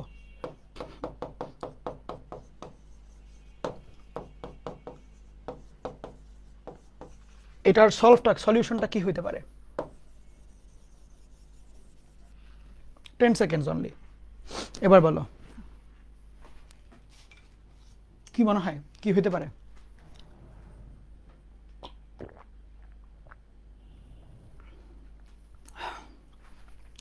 What do you think? খেয়াল করো, উপরে আছে x প্লাস iy, নিচে আছে x মাইনাস iy, এদের মডিউলাস। ভাগ থাকলে মডিউলাসগুলো আলাদা হয়ে যায়।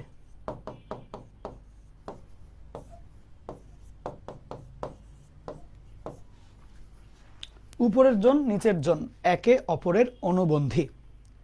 অনুবন্ধীর ক্ষেত্রে মডুলাস সমান দূরত্বে থাকে, সমান থাকে। সমান সমান দুইটা জিনিস ভাগ করলে ভাগফলটা হয় 1। এটা i হবে না 1 হবে, বুঝছো? 1 হবে। ওকে, সো এই হলো সলিউশনটা। সহজ জিনিস কিন্তু একদম।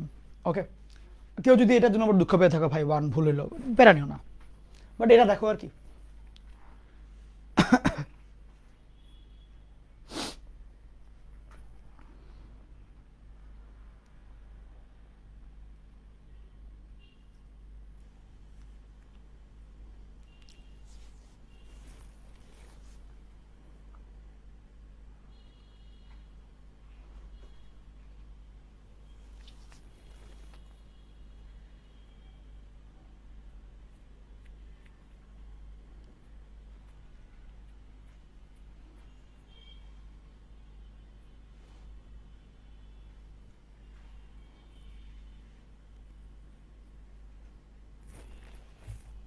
ওকে,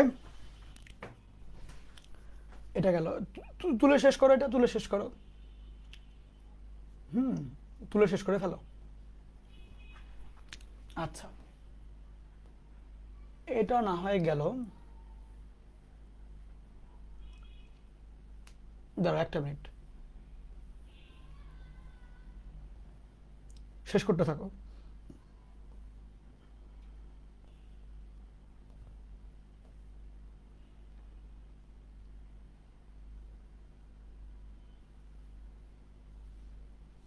এটা মেধ হারাই গেল নাকি? হ্যাঁ, এবার এই অঙ্কটা কি করবো দেখো তো। এই ম্যাথটাকে তুলো, এই অঙ্কটা তুলে ফেলো, এই ম্যাথটা পারবা, খুব সহজে পারবা, বাট তুলো, কোয়েশ্চেনটা তুলো।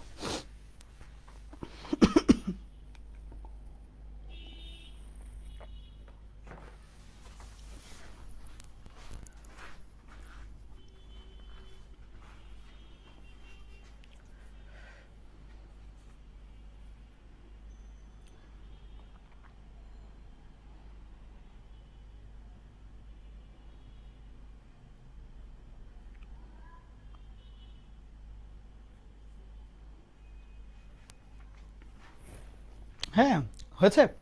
আসো, এই জিনিসটার আর্গুমেন্ট বের করতে বলেছে। এইটা তুমি কয়েকটা ভাবে করতে পারো। সবচেয়ে সহজ পদ্ধতি কি হইতে পারে একটু বলার আগে তোমাকে একটা জিনিস, আচ্ছা তুমি বলো দেখি কি করা যায়, কত হবে আর্গুমেন্ট, কি মানে অঙ্ক ইজি তো। আরে দেখো খুব সহজ, তোমার এখানে চিন্তাটা কেমনে করতে হয় দেখাই। উপরে হচ্ছে 1 প্লাস আই আছে 2টা, নিচে 1 মাইনাস আই আছে 4টা। এর মধ্যে দুইটা আমরা চিন্তা করতে পারি। করলে উপকারটা কি, one plus i by one minus i, এইটা আছে দুইটা যোগ sorry into one by one minus i whole square. এটার ভ্যালু হলো আই এবং ওর উপরে হবে স্কোয়ার, তাহলে উপরে একটা সিম্পল আই স্কোয়ার আর নিচে হচ্ছে one minus i whole square. I স্কোয়ারের মান হলো -1, নিচে হচ্ছে তুমি যদি সূত্র বসায় দাও 1 - 2i plus I square, I square মানে -1, এটা হলো 1, এটা কাটা, নিচে 2i, উপরে হলো -1, নিচে -2i, মাইনাস মাইনাস কাটা 1/2i।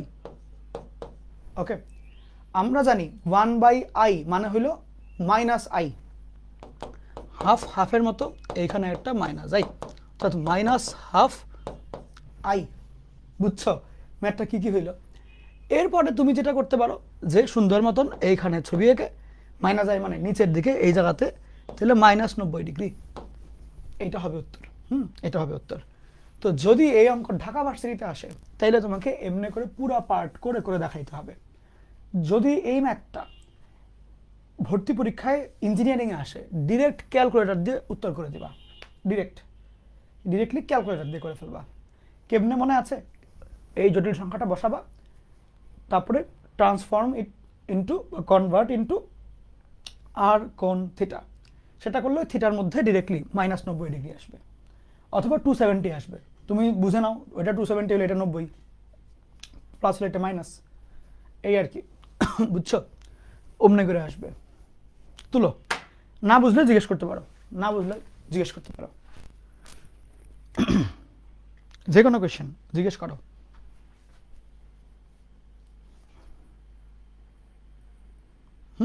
যে কোনো কোয়েশ্চেন জিজ্ঞেস করো।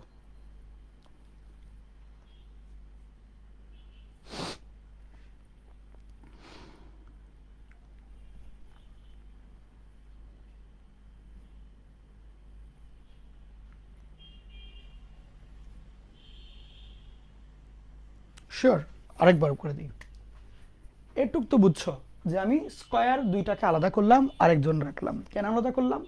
আমাদের এই জন হচ্ছে পরিচিত জন, 1 + i 1 - i থাকলে এখানে আমরা শুধুমাত্র আই লিখতে পারি, তাহলে আই স্কোয়ার আর নিচে একটা 1 - i হোল স্কোয়ার হইল। আই স্কোয়ারের মান -1, এটাকে a - b হোল স্কোয়ার সূত্র করলে এটা, এটার মান -1, এটার মান +1, কাটাকাটি যায়, নিচে -2i উপরে -1।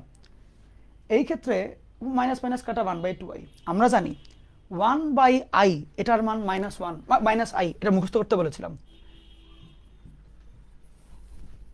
ওকে, তাহলে দেখো এখানে আমার 1/iটাকে -i দিয়ে রিপ্লেস করলাম, আর 1/2টা আছে, তাহলে এখানে -12i, মানে একটা পিওর ইমাজিনারি নাম্বার।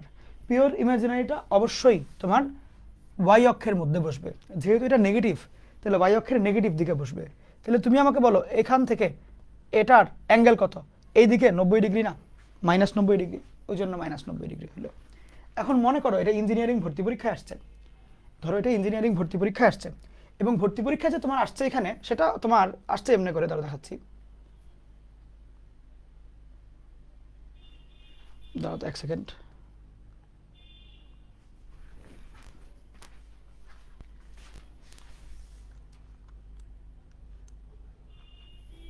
যাক, ইঞ্জিনিয়ারিং ভর্তি পরীক্ষা যে আসছে, কই জানি ছিলাম, হ্যাঁ,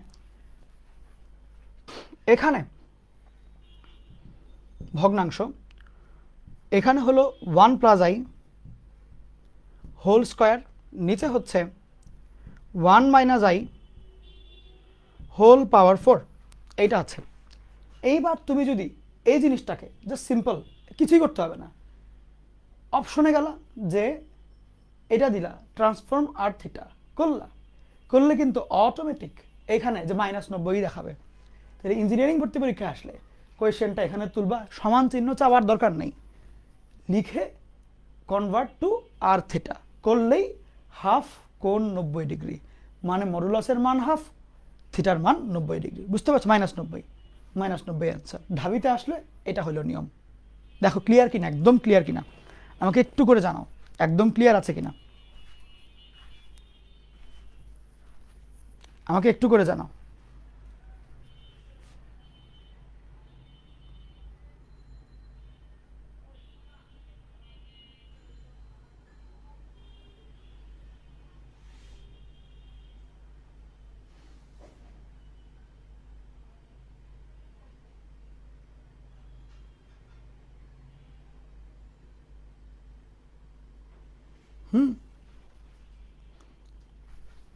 সবার ক্লিয়ার? ইএক্স এ হয় না, এটা ইএক্স ক্যালকুলেটার। এটা যদি না হয়ে থাকে বুঝবা যে তোমার ক্যালকুলেটারটা নকল। নকল ক্যালকুলেটারে অনেক রকমের প্রবলেম হবে, সব অঙ্ক হবে না, যেগুলো নাকি জাস্ট যোগ বিয়োগ গুণ ভাগ এগুলোই হবে, মানে এরকম প্রবলেম থাকবে। নকল ক্যালকুলেটার ইউজ করবা না। ইএস দিয়ে দেখানো যাবে, ইএস প্লাস দিয়ে দেখানো যাবে। ইএস প্লাস আছে আমার কাছে, ইএস প্লাস সেম জিনিস। ইএস প্লাস কমপ্লেক্স মোডে আগে নিয়ে রাখবা, যেহেতু গত ক্লাসে তোমাদের এটা দিয়ে করাইছি, আমার কাছে নাও আছে। 1 প্লাস আই হোল স্কোয়ার, নিচে হচ্ছে দুঃখিত 1 মাইনাস আই হোল পাওয়ার 4 লিখলাম, কিছু করব না, সিম্পল শিফট কমপ্লেক্স আর থিটা এই ইকুয়ালস অফ, ওহো আচ্ছা এটা আসে নাই, দাঁড়াও 1 মিনিট। এটা না আসলে এটার একটা সমস্যা আছে। কি সমস্যাটা আমি বলি। ইএস প্লাসে হচ্ছে জটিল সংখ্যার পাওয়ার 2 এর উপরে দেওয়া যায় না, সর্বোচ্চ হচ্ছে 2। তাহলে আমরা এখানে যে 4 দিলাম সর্বোচ্চ পাওয়ার লঙ্ঘন করলো, তাহলে এখানে আমি একটা বুদ্ধি খাটাবো। এটা হচ্ছে কি টোটকা বুদ্ধি। কি টোটকা বুদ্ধি? ও পাওয়ার নিতে পারে কত? 2। আমরা এই জিনিসটা 4 বার, তো 4টা পাওয়ার তো 2 বার, মানে এখানে 2 পাওয়ার এখানে 2 পাওয়ার এমনি লিখবো, মানে 1 minus i whole square into 1 minus i whole square এমনি লিখবো, এই into 1 minus i whole square এমনি লিখলাম। এখন ইনশাল্লাহ আসবে, যে আসছে, বুঝছো? মানে না পারলে জোর করে করাবো আর কি, বললাম না? এই হলো যে -90। ওকে, এই আমি এগুলো কিন্তু আসলে নিজে নিজে বুদ্ধিগুলো বের করতাম তখন বসে বসে, কি করা যায় ক্যালকুলেটর নিয়ে ঘাটতাম। আমি এই যে ইএস প্লাস ক্যালকুলেটরটা কিনেছিলাম ক্লাস 8-এ, ক্লাস 8-এ কিনেছিলাম। আমার মনে পড়ে আমি প্রথম দিন ক্যালকুলেটর কেনার পরে 9 ঘন্টা বসেছিলাম ম্যানুয়ালটা নিয়ে। আমি তখন 8-এ পড়ি, এটা 2010 সালের কথা, মেবি 10 নাকি 12 এরকমই, 10 বা 12 আমার মনেও নাই, বুঝেই তো। তো 10-12 সালে, 10 অথবা 12 সালের কথা, প্রথমবার ওইটা তখন বাংলাদেশে অ্যাভেলেবল হয়, ইএস প্লাস ক্যালকুলেটর। এই চেহারা এরকম ছিল না, চেহারা একটু গোল গোল ছিল আর কি, কাটা কাটা ছিল না। তো এটা নিয়ে আমি প্রায় 9 ঘন্টা বসেছিলাম, ওই ম্যানুয়ালটা, ইংলিশ ম্যানুয়ালটা। ওরকম কিছুই বুঝতাম না, বাট প্রত্যেকটা দাদা মোটামুটি ইংলিশ তো বুঝি যে কী লিখেছে, ওইটাই পড়ে পড়ে পড়ে পড়ে সব রকমের ফাংশন দেখেছিলাম। তারপরে এগুলো যা ইচ্ছা ঘাটতাম, একটা একটা করে করতাম। কমপ্লেক্স নাম্বার কিছুই বুঝি নেই, বিকজ ওইটা তখন পড়ি নাই আমি। বাট এমনি যতটুকুই পারতাম, যতটুকুই বুঝছি, ওরটুকুই আমি করে করে দেখেছি, বুঝছো? তখন সব বুঝি নেই, বাট এটা আমাকে অনেক বেশি হেল্প করেছে পরবর্তীতে, বিকজ আমার সবগুলো ফাংশন জানা, যে এগুলো এগুলো পসিবল। কনসেপ্ট জানি না, কিন্তু ফাংশন জানি যে এটা করা যায়, এই আর কি। তো ওই জন্য যে মেশিনটা তোমাকে হেল্প করবে সেই মেশিনের ব্যাপারে ডিটেল জানবা, বুঝছো? তাইলে তোমার অনেক লাভ হবে আর কি। তোলা শেষ সবার?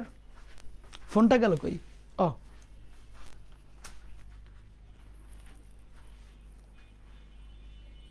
আসল ক্যালকুলেটর কিভাবে চিনবো? ওই দাম দেখে চিনবা, দাম, বুঝছো? জিজ্ঞেস করবা যে কি কি আছে, কি কি পদের একটা ব্যাপার, দাম, শুধু দামই অরিজিনাল নাম, আরও কি কি ইউটিউবে সার্চ দিও, আমার তো সব মুখস্থ নেই। ক্লাসের আগে একটা পোস্ট দিলে ভালো হয়, এমনি লেট হয়। ওই তো ক্লাস 10টা, 10টা 5, 10টা 10 এর মধ্যেই তো শুরু হয়ে যায়। মানে এটা তো রেগুলারই, রবি মঙ্গল বৃহস্পতি 10টার সময় ক্লাস।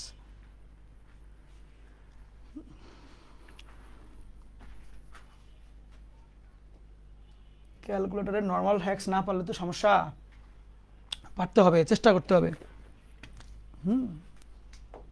আচ্ছা, এখন তোমাদেরকে এই টপিকের একটা ভালো অঙ্ক দেখাই দেবো, দাঁড়াও।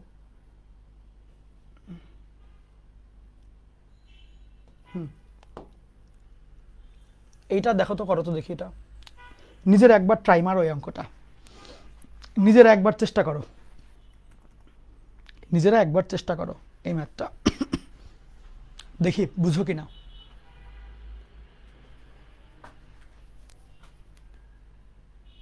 আরও 20 সেকেন্ডস টাইম দেওয়া হলো, চলো।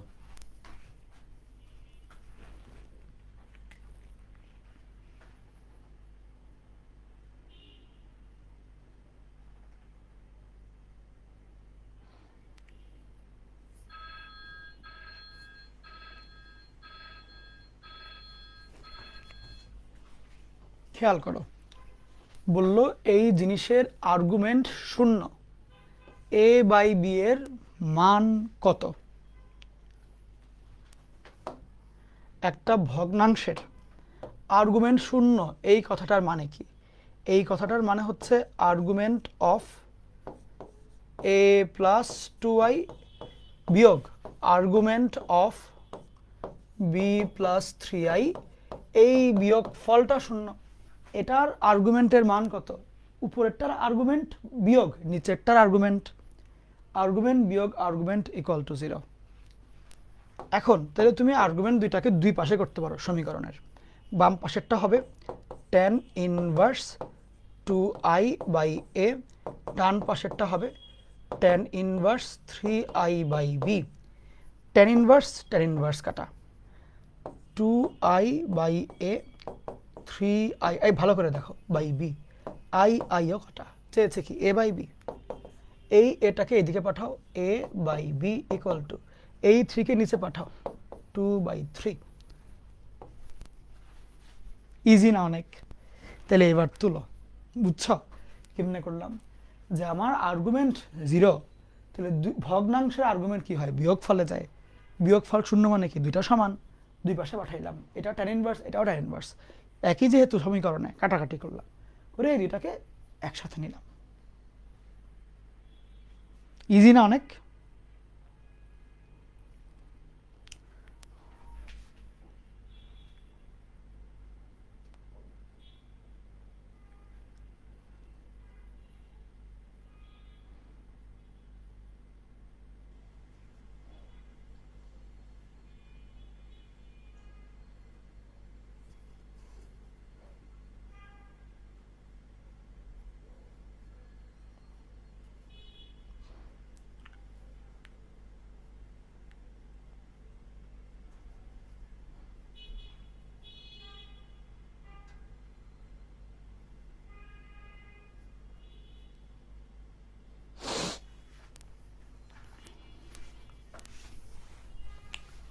হয়ে গেলে বলবো আমাকে, কমেন্ট করো।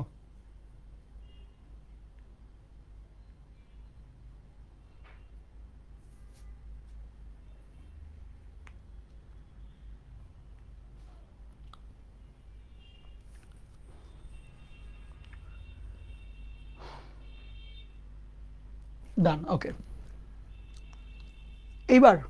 এইবার আমরা আমাদের লাস্ট টপিকটা পড়ব। লাস্ট টপিকটা লিখবা না, আগে জাস্ট কোয়েশ্চেনটার দিকে একটু তাকাও। কোয়েশ্চেন তুলতে বলি নেই, কোয়েশ্চেনটার দিকে তাকায় দেখো। আর্গুমেন্ট 2 প্লাস 3i পাওয়ার 47, এটার মান কত আসবে? তোমাদেরকে এই টাইপের একটা কোয়েশ্চেন আমি আগে সলভ করাবো, এরপরে যাব 47-এ। ওকে, লিখতে হবে না, জাস্ট দেখো কোয়েশ্চেনটার দিকে তাকাও আর কি। যে নর্মালি আমরা এতক্ষণ দেখেছি যে 2 প্লাস 3i ভাগ 5 প্লাস 1i এটার আর্গুমেন্ট, তখন আর্গুমেন্ট অফ 2 প্লাস 3i বিয়োগ আর্গুমেন্ট অফ 5 প্লাস i, এমনি করে আমরা করতাম, তাই তো? এমনি করে করতাম, গুণ থাকলে যোগ করতাম, এমনি করে করতাম। এখন পাওয়ার যদি এরকম 47-48 থাকে, তাইলে কেমনে করব? এই জিনিসটা আবার ইঞ্জিনিয়ারিং ভর্তি পরীক্ষার জন্য অনেক ইম্পর্টেন্ট। তাহলে কোয়েশ্চেনটা তুলতে হবে না, কারণ কোয়েশ্চেনটা এটা রাখবো না, চেঞ্জ করে দেবো, এই জন্যই বারবার বলছি তুলিও না। তুমি জাস্ট আগে এই কোয়েশ্চেন তুলবা যে এত কিউব হইলে কি হইতো, অর্থাৎ কোয়েশ্চেনটা হলো argument of 2 plus 3i whole cube, এই জিনিসটার মান জানতে চাচ্ছে। এটার মানেটা কি? সামথিং পাওয়ার 3, পাওয়ার দিয়ে আসলে কি বোঝায়? যে কতটা সেম জিনিস গুণ আছে। এ কিউব মানে কি? 3টা এ পর পর গুণ করা। 2 প্লাস 3i পাওয়ার 3 মানে কি? 3টা 2 প্লাস 3i পর পর গুণ করা। আমি জানি অনেকেই হাসছে, মাহির ভাই এগুলো কি পড়াচ্ছে, সেই এরকম অ্যাডভান্স লেভেলের পড়া মাঝখানে আবার কি জানি স্কুলের 6-7-এর পড়ায়। বাট কথা হচ্ছে গিয়ে, ঠিক আছে, আমি জানি যে কখন কি পড়তে হবে, কখন কি বলতে হবে। এই ক্লাসগুলো সবার জন্য, হ্যাঁ। তো আমি চাই যে সবাই ভালো করো, সবাই একসাথে ঢুকো, বুয়েট কুয়েট এগুলো সবাই একসাথে ঢুকে যাও। এইটা হইলে আমি খুব খুশি হবো আর কি। ওই জন্য আমি একদম ডিটেলেই পড়াবো। ওকে, লজ্জা পাওয়ার কিছু নেই বা মন খারাপেরও কিছু নেই। আসো, এখন আর কি বলবো, মানে তোমরা ভুল মানুষের পাল্লায় পড়ে গেছো।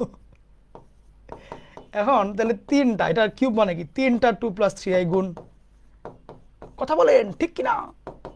আজকে আমি একটু অসুস্থ আর একটু মন খারাপ, কোন একটা কারণে, এই জন্য আমি অনেক দুষ্টামি করতে পারছি না। আমার ছোট ভাই হচ্ছে অনেক অসুস্থ, বুঝছো তো, হসপিটাল থেকে আসছে একটু আগে। তো ওকে হলো গিয়ে তোমার ওই অপারেশন টপারেশন অনেক কিছু দিয়েছে আর কি, এই জন্য একটু মন খারাপ। যদিও হাসি মুখে আছি দেখে, বাট মানে এটা হচ্ছে জাস্ট তোমাদের যাতে ভালো লাগে ওই জন্য, এই আর কি। দোয়া করিও, মন আসলে খারাপ, বুঝছো, মন আসলে অনেক খারাপ আর কি। দোয়া করি যাতে সব কিছু ঠিকঠাক হয়ে যায়। মানুষের জীবন আসলে অনেক আপস অ্যান্ড ডাউনস আসে,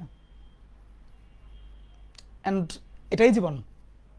আমি একটা কোট পড়েছিলাম কোথাও যে যখন মানুষ জীবিত থাকে তখন তার হার্টের যে ইসিজি রিপোর্ট, এটা up down up down up down হতে থাকে, স্ট্রেইট হয় হচ্ছে মারা যাওয়ার পরে। সো জীবনের ধর্মই হচ্ছে আপস অ্যান্ড ডাউনস। ওকে, কখনো আপস তো কখনো ডাউনস হবে। ডাউন্সের সময় তুমি হতাশ হয়ে যাবা, যা হ্যাঁ কী হইলো, ব্যাপারটা হচ্ছে কি হয়েছে, স্ট্রেইট তো হবে মৃত্যুর সময়, মৃত্যুর পরে। এর আগে তো আপস অ্যান্ড ডাউনস থাকবেই। সো এই আর কি। বাট ওই যে আল্লাহকে ডাকতে হবে, সৃষ্টিকর্তাকে স্মরণ করতে হবে যে যাতে হেল্প করে আর কি। অনেক বড় বড় কিছু অপারেশন দিয়েছে, কঠিন কঠিন অপারেশন, দোয়া করিও আর কি। আসো, তাহলে তিনটা জটিল সংখ্যার গুণফল এর আর্গুমেন্ট। তাহলে জটিল সংখ্যা তো আর্গুমেন্ট তো বুঝোই যে গুণ থাকলে যোগ হয়। তাহলে সিম্পলভাবে আর্গুমেন্ট অফ 2+3i এই যোগ আর্গুমেন্ট অফ 2+3i যোগ আর্গুমেন্ট অফ 2+3i। তাহলে তিনটা কি সেম জিনিস না? আমরা কি লিখতে পারি না 3 ইন্টু আর্গুমেন্ট অফ 2+3i? লিখতে পারি কিন্তু। তাহলে বলো যে আমার এইটা আর এটার মধ্যে মিলটা কোন জায়গাতে? আর্গুমেন্টই আছে, 2+3i আছে। তাহলে এই তিনটা গেল কই? এইখানে চলে আসলো না? ব্যাপারটা কি বুঝতে পারছো? সেক্ষেত্রে আমরা একটা ডিসিশনে চলে আসতে পারি। কি ডিসিশন? মনোযোগ দিয়ে দেখিও। আমরা যেই ডিসিশনটায় আসতে পারি সেটা হচ্ছে যে কোনো একটা জটিল সংখ্যা, এই জটিল সংখ্যাটার একটা পাওয়ার থাকবে, সেই পাওয়ারফুল জটিল সংখ্যাটার যদি আর্গুমেন্ট বের করতে হয়, আমরা সিম্পল এই যে জটিল সংখ্যাটা, এই জটিল সংখ্যাটার আর্গুমেন্টকে নিব। মানে এখানে মনে করো আছে তিনটা, আমি একটার জন্য আর্গুমেন্ট নিব, সেইটারে 3 দিয়ে গুণ করব। 2+3i আছে তিনটা, গুণ গুণ গুণ গুণ গুণ করে করে আমি যে কোনো একজনের আর্গুমেন্ট নিব, সেইটাকে 3 দিয়ে গুণ করব, তাইলে এটার অ্যান্সার চলে আসবে। তাইলে a+ib একজন, ওই একজনের, এখানে n সংখ্যক আছে, বাট আমি একজনের আর্গুমেন্ট বের করব, ওকে n দিয়ে গুণ করব, তাইলে আমার বড়টাই চলে আসবে। বুঝছো? এবার তুলে ফেলো।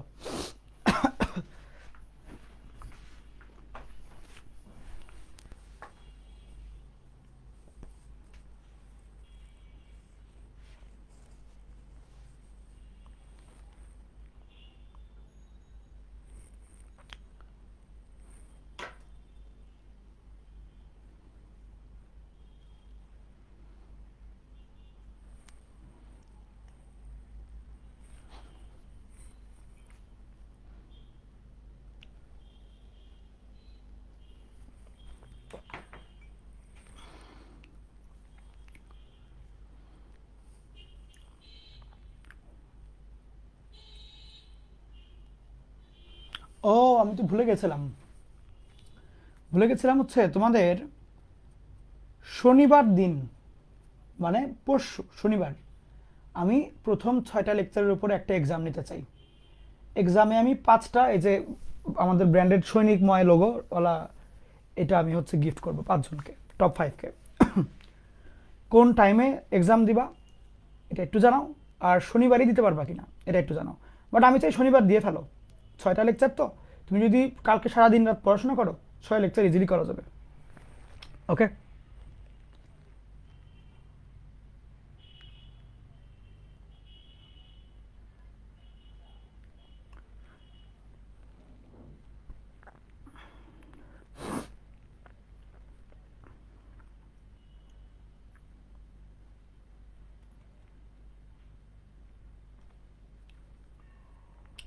শুক্রবার নিতে যাচ্ছি না, কারণ আজকে 6 নাম্বার রাতে পড়াইলাম, আবার কালকে রাতে এটার উপরে এক্সাম, একটু প্রেশার হয়ে যায়।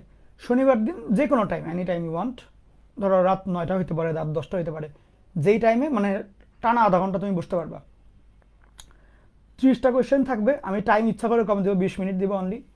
এই 20 মিনিটে তোমাকে পারতে হবে, 30টা কোয়েশ্চেন 20 মিনিটে পারতে হবে। ওকে,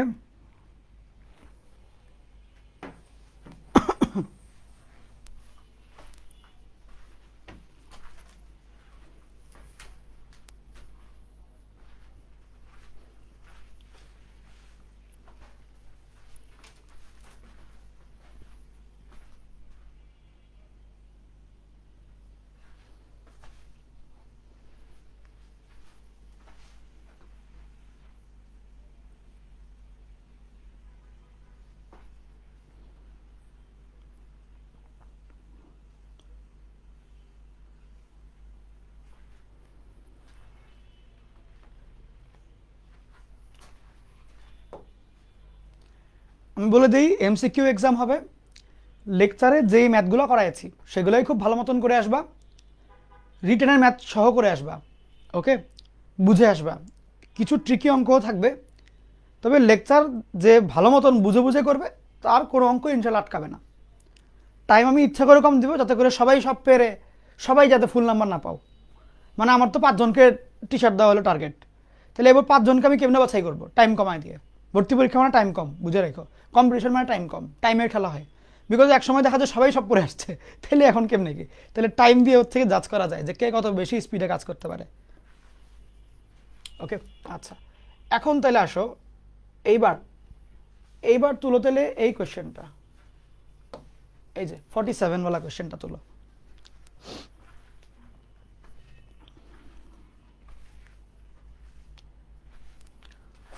আপনার ভাইয়ের কি হয়েছে?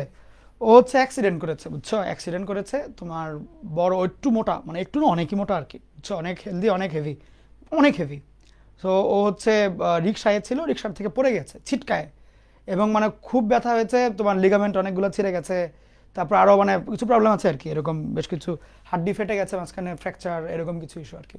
দোয়া করে যাতে সুস্থ হয়ে যায় আর কি, বুঝছো? অনেক হেভি তো, মানে অনেক অনেক হেভি, মানে ধরো 120+ এরকম আর কি। সো ওই জন্য আরও প্রবলেম হচ্ছে আর কি, যে পাড়া দিলেই তো মনে করো 120 কেজি পাড়া দিলে, বুঝো না? সো এই আর কি, এখানে পাড়া দিলেই আরও হাড়ে প্রবলেম হচ্ছে, এরকম আর কি। যাক, দোয়া করিও। আচ্ছা, এখন আসো আর্গুমেন্ট অফ এই জিনিসটা 47 পাওয়ার। তাহলে কি হবে? সিম্পল, এই 47 সামনে চলে আসবে। ভাই এটা অনেকটা লগের মতো, কিন্তু এ বি সি, সিম্পল, তুমি জাস্ট লগ এমনি চিন্তা করো, b⁻c, এই সি কিন্তু সামনে চলে যায়, এমনি হয় না? সি লগ বি, এমনি হয়তো এখানেও সেম প্রসেস, কারণ বললাম তো আর্গুমেন্ট লগের ধর্মগুলো মেনে চলে। সেক্ষেত্রে এই 47 সামনে চলে আসবে, আর্গুমেন্ট অফ 2 + 3i। দেন আমাদের এই 47 এখানে বসবে, এখানে হবে 3i, এখানে হবে 2, এটাই হবে অ্যান্সার। এটুকুই, এটুকুই অ্যান্সার। ওহো দুঃখিত, আই এখানে থাকবে না, 3/2।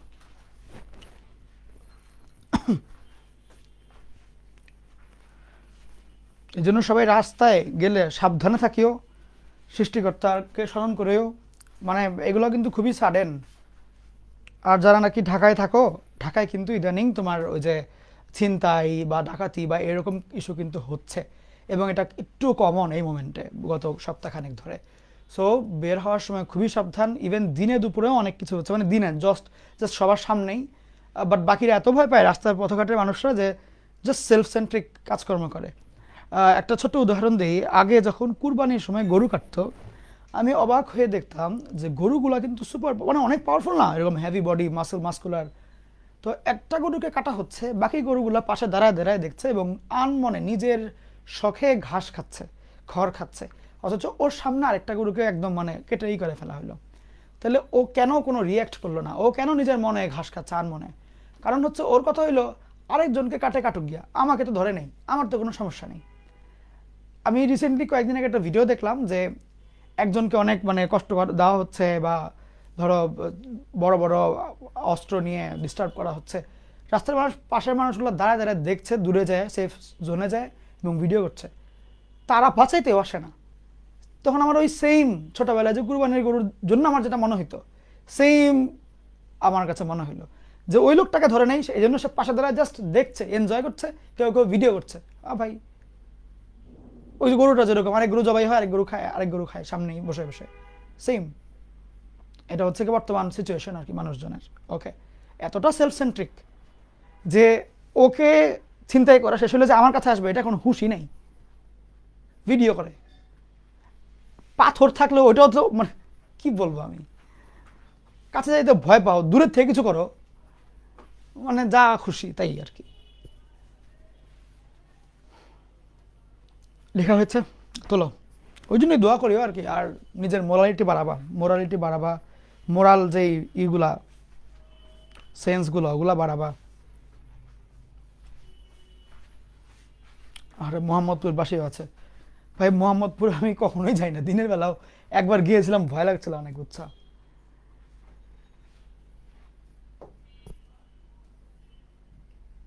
যাই হোক, আচ্ছা এটা তোলো এবার, এই অঙ্কটা। ওটাই সাবধানে থাকবা এখন, এই টাইমটায় সাবধানে থাকবা, খুব করে সাবধানে থাকবা।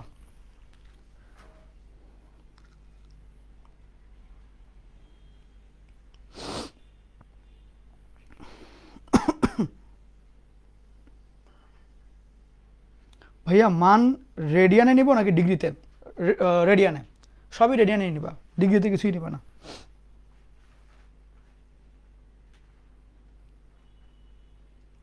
10টায় কেমিস্ট্রি ক্লাস হবে কেন? রবি মঙ্গল বৃহস্পতি রাত 10টা ম্যাথের ক্লাস। যদি অন্য কেউ এই টাইমে ক্লাস দেয় তাকে জানাবা যে আমরা তো আগের থেকেই বুকড, আমরা তো রাত 10টায় রবি মঙ্গল বৃহস্পতি তো বুকড আমরা। আচ্ছা, তাহলে যদি এটা পাওয়ার 100 হয়, তাহলে 100 এখানে, তাও ভাগ্যিস কেমিস্ট্রি বলেছে, বায়োলজি বললে তোমার খবর ছিল।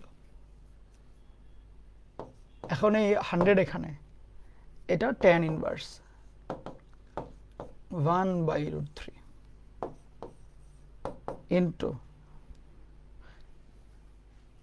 30 ডিগ্রি, কাটাকাটি করলে 350।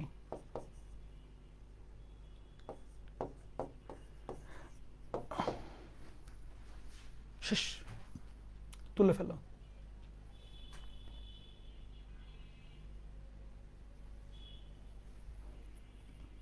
ওকে,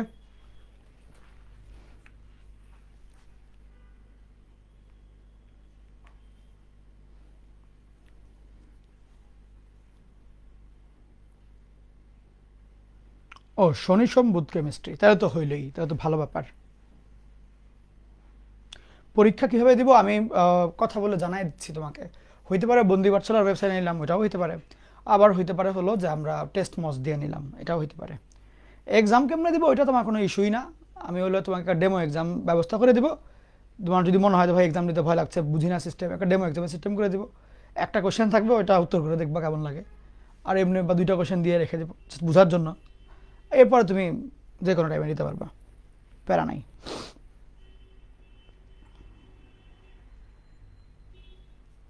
ওকে, মুখ্য আর্গুমেন্টের সীমানা বুঝাই দিলে ভালো হতো। ঠিক আছে, দিব না। মুখ্য আর্গুমেন্টের সীমানাটা হচ্ছে তোমার 0 থেকে 180-র মধ্যে আর কি। 0 থেকে 180-র মধ্যে ওই 0 সমান হয় কিন্তু 180 সমান হয় না, এই আর কি। এখন কেন? কারণ হচ্ছে ছোটো থাকতে হবে তো, তো যদি 180 ক্রস করে তাহলে তো বড় হয়ে গেল না। তুমি বুঝো, মনে করো, ধরো জাস্ট সিম্পল এভাবে চিন্তা করো, তোমরা 2 ভাই বোন, যে জিজ্ঞেস করছে কি আপু নাকি আপু, তুমি আর তোমার ভাই মনে করো, তোমার বাসায় কেউ একজন আত্মীয় আসছে, 360টা চকলেট নিয়ে আসছে, ছোট ছোট ছোট ছোট চকলেট 360টা নিয়ে আসছে। এখন তুমি হইলে মনে করো বড় বোন, তোমার ভাইটা একটু ছোট, বেশি ছোট না, বুঝে সব কিছুই, বাট বয়সে ছোট। তুমি চাচ্ছ যে যেমনি হোক ওকে কম দিব, ওকে, যেমনি হোক তুমি ওকে কম দিবা, তাহলে সেই ক্ষেত্রে তুমি ওকে কয়টা দিবা? বুঝছো? মানে হাইয়েস্ট মান ওর কত হইতে পারে? হাইয়েস্ট বলো তো। 180টার বেশি কেউকে দিবা? দিবা না কিন্তু। তো তুমি কমে গেলা, তুমি তো কম, মানে হরগেস তুমি কম হবে না। ওরে কম দাও তোমার টার্গেট, ও যদি খুব বেশি কিছু বুঝে ফেলে ওরে 180টা দেবা, যে সমান সমান। তুমি তো নিজে ভুলেও কম নেবা না। তাহলে ও আসলে কি কি হইতে পারে, কয়টা হইতে পারে? হইতে পারে ও একদম বোকা, বুঝে না কিচ্ছু, ওরে একটা দিলে না 360টাই তুমি নিজে রেখে দিলা। অথবা হইতে পারে তুমি একটু বাড়াই দিলা, 2টা 4টা 5টা 10টা 50টা 100টা 150টা সর্বোচ্চ 180টা। এই সমস্ত সিনারিওতে তোমার কাছে বেশিই ছিল। ব্যাপারটা এরকম, মুখ্য আর্গুমেন্ট মানে ও কম পাবে, তাহলে ওই জন্য 0 থেকে 180, বুঝছো? এই আর কি।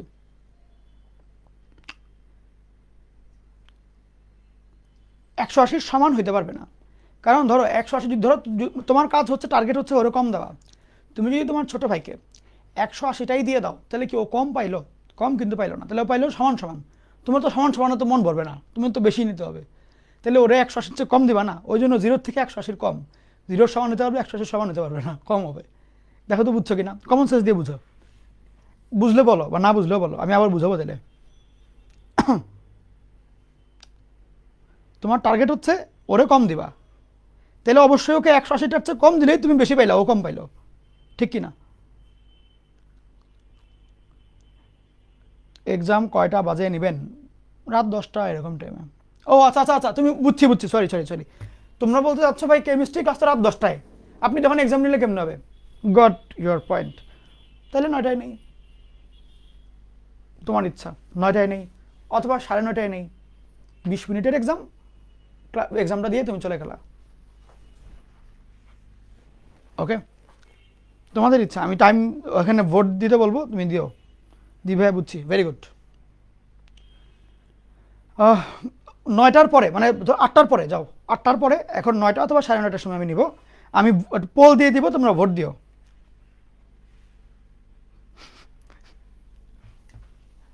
এখন আসো, এইবার মডুলাস এবং আর্গুমেন্ট বের করতে হবে এই দুইটার জন্য। তাহলে ফার্স্ট অফ অল যদি মডিউলাস বের করতে হয়, তুলতে তুলতে দেখো এটা ইজি,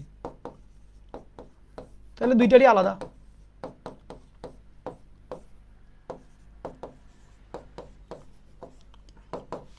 উপরেরটা নিচেরটা, একটা অ্যান্সার চলে আসবে। আর্গুমেন্টের ক্ষেত্রে ভগ্নাংশটা,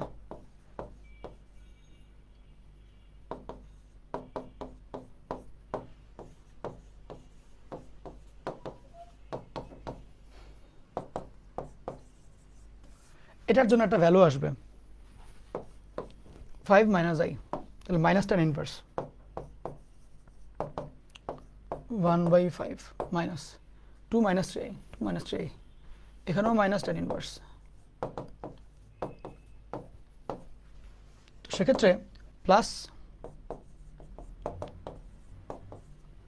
মাইনাস, আপাতত তুমি এই পর্যন্তই রাখবা। বিপরীত ত্রিকোণমিতি অধ্যায় পড়ানোর পরে তুমি এইটার উত্তরও বের করতে পারবা, বাট আপাতত তুমি একটুক শিখে রাখো, একটুক আপাতত শিখে রাখো। এটা আগে করো, এটা আগে তোলো। যে কোনো জিনিস না বুঝলে জিজ্ঞেস করো, নর্মাল অ্যাজ ইউজুয়াল, মানে এটা ওরকম কোনো কিছু নাই এটার মধ্যে।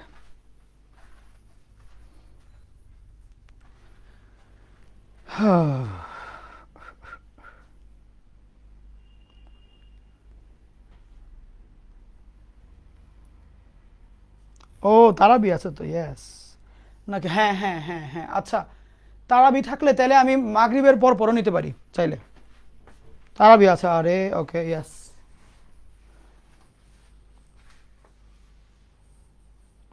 হুম হুম হুম হুম,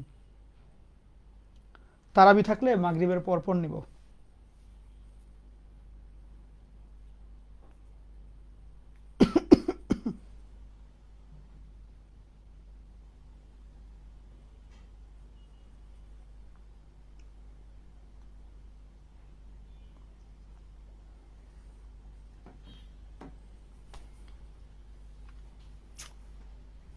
কমপ্লিট সবার?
ওকে, এখন যাব পরের অঙ্কে, পরের পার্টে। এই পার্টে তুমি অনেক কিছু শিখতে পারবা। এই পার্টে তুমি অনেক কিছু শিখতে পারবা। পরের অঙ্কটা হচ্ছে এটা ছিল 1 number. 1 + i whole to the power 12। দেখো, মনোযোগ দিয়ে শুনবা কথাটা।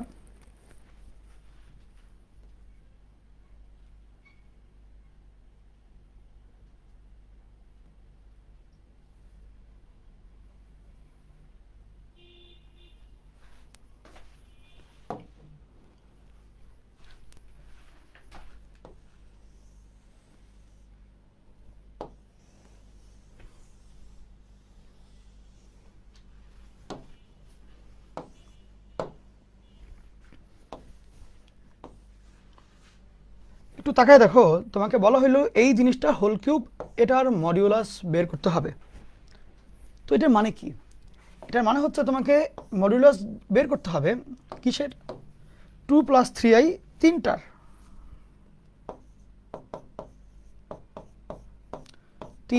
2 + 3i এর মডিউলাস তোমাকে বের করতে হবে।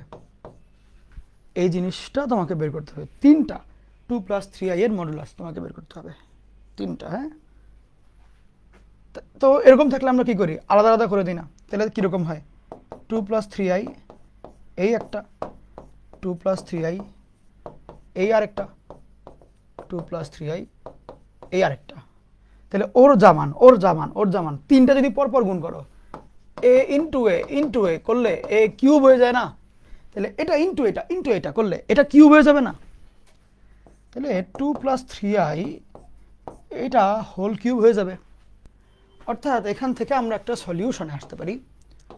কি সেই সলিউশন? সলিউশনটা হচ্ছে, তোমাকে যদি যে কোনো একটা পাওয়ারফুল মানে পাওয়ারওয়ালা আর কি, যে কোনো একটা পাওয়ারফুল সংখ্যা মডুলাস যদি করতে দেয়, তুমি সিম্পলভাবে আগে ভিতরের সংখ্যাটার মডুলাস করে নিবা, পাওয়ারটাকে মাথায় বসাই দেবা, মডুলাসের মাথায়।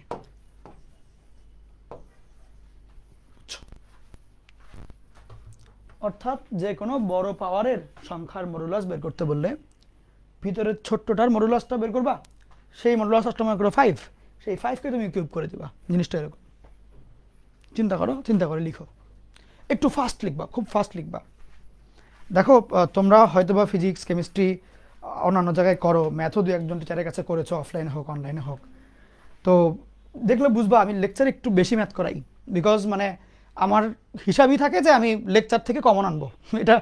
এটা ধরো কি বলবো, এটা মানে মেজাজ আর কি, যে এটা করতে হবে, শখ আর কি আমার, মনে করো শখ এটা, যে লেকচার থেকে ম্যাথ কমন আনতো। আমার লেকচারের অনেক অঙ্ক করাইতে হবে না, কমন আনবো কেমনি নিলে? তো ওই জন্য লেকচারে দেখবা যে ম্যাক্সিমাম কেজি 20 থেকে 30টা করে অঙ্ক থাকে। তো ম্যাথ যেহেতু বেশি, আমার তো করাইতে সময় লাগবে। তো ওই জন্য তোমরা যেটা চেষ্টা করি একটু দ্রুত তুলে ফেলার, তাহলে আমি তোমাকে আরও অনেক রকমের ভ্যারাইটি দেখাইতে পারবো, বুঝছো? নাহলে খালি ওই যে সহজ কয়টা অঙ্ক দেখায় যেগুলো কমন, বলবো খুব ভালো হইলো, যাও ক্লাস শেষ। তোমরা দেখবা আর 1 ঘন্টার মধ্যে ক্লাস শেষ, এই আর কি, বুঝছো? আমাকে একটু সময় দিও, সুযোগ দিও পড়ানোর জন্য আর কি, তাহলে আমি তোমাকে পড়াইতে পারবো।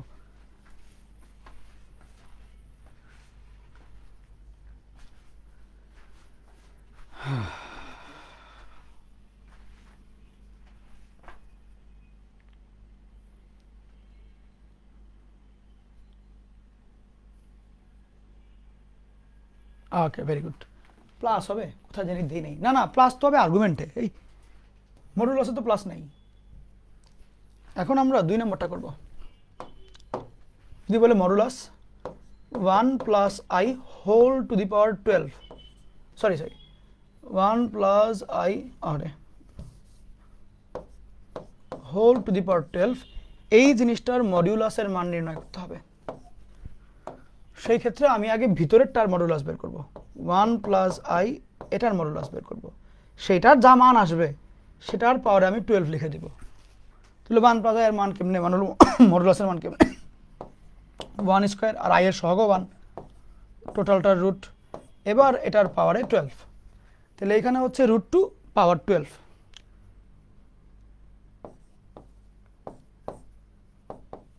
বা √2 পাওয়ার 2 × 6, জিনিসটা এরকম, 2 চলে যাবে তো 2 পাওয়ার 6, 2 পাওয়ার 5 32, তাহলে আরও একটা 2 করলে 64। এই শেষ হয়নি, দাঁড়াও। আর্গুমেন্ট এইবারও সামনে আসবে,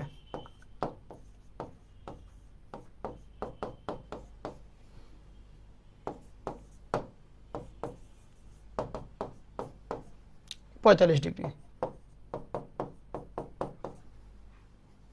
তো 4 3 4 12, তো 3 পাই। দ্যাট ইজ ইট ম্যান, তুলে ফেলুন।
লেখা শেষ সবার?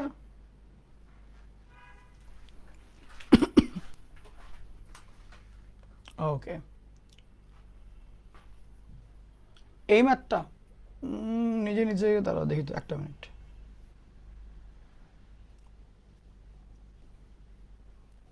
এটা কিছু নাই এরকম করে, -1 আর্গুমেন্ট, এটা কয় সেকেন্ড লাগবে।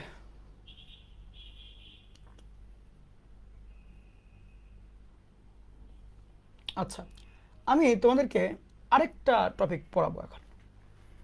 দেখি তো কয়টা বাজে। আচ্ছা না, আজকের ক্লাস এখানে শেষ করি, অনেকক্ষণ হয়েছে।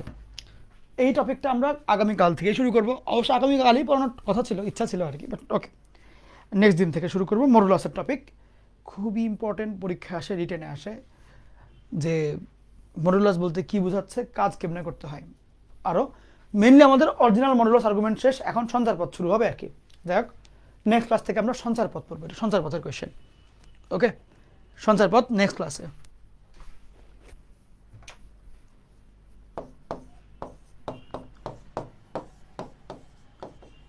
আর তোমাদের তাহলে শনিবার দিন মাগরিবের নামাজের পরে আমি টাইম জানাই দিব, অথবা পোল দিয়ে দিব। আমার তো টাইমের কোনো ইস্যু নাই, আমার প্রশ্ন তো হয়তো রেডি হয়ে যাবে কালকের মধ্যেই। টাইম আমি জানাই, পোল দিয়ে দিব, তোমরা যেমনি ভোট দিবা সেই অনুসারে পরীক্ষা দিও। পরীক্ষাটা জাস্ট টাইমেই দিও। পরীক্ষার সময় যখন শেষ হয়ে যাবে তখন চাইলেও কেউ পরীক্ষা দিতে আসলে পরীক্ষা হয়তো আমি পরে অন করে দিব, বাট পুরস্কারের জন্য মনোনীত হবে না আর কি। যেই টাইমটুকু ওরটুকুই ফিক্সড। ও তুমি দরকার পড়লে পরীক্ষার 2-3 মিনিট বা 5 মিনিট আগের থেকে বসে থাকিও, মানে যাতে পরীক্ষার টাইম মিস না হয়ে যায়। তখন আমরা বলিও না যে ভাই পরীক্ষার টাইম তো মিস হয়ে গেছে। ওকে, নেক্সট ক্লাস সঞ্চার পথ, সরল লেখার যেটা ওই রকমই। চাইলে একটু দেখে ফেলতে পারো, চাইলে ফার্স্ট পেপারের সরল লেখার সঞ্চার পথটা একটু দেখে আসতে পারো নেক্সট ক্লাসের জন্য। ওকে, বেস্ট অফ লাক সবাইকে, ভালো থেকো সবাই, আবার দেখা হবে ইনশাল্লাহ। বন্ধুদেরকে জানাই দিও, কলেজে যারা বন্ধুরা আছে, যে কীরকম ক্লাস হচ্ছে আমাদের সেকেন্ড পেপার কোর্সে, কী কী ফিচার্স থাকছে। অ্যান্ড তোমাদের তো প্র্যাকটিস শিট পাওয়াই নাই, আমি একটু আগে হাতে পেলাম। এই যে দাঁড়া আমি তোমাকে দেখাই, এই যে তোমাদের ক্লাস শুরু করার পরে ক্লাসের মধ্যে আমাকে হচ্ছে ম্যানেজার সাহেব এটা দিয়েছে আর কি, প্র্যাকটিস শিটটা হাতে দিয়েছে। ওই যে 11টা 2 পেয়েছি, দেখানো কি যাবে? দেখা যায় তো, দেখি তো। এই যে প্র্যাকটিস শিট আমাদের, এটা রেডি হচ্ছে একটু আগে। ওকে, অনেকটা মজার জিনিস, দেখলে বুঝতে পারবা। যাই হোক, আমরা আবার দেখা করবো ইনশাল্লাহ। আল্লাহ হাফেজ সবাইকে।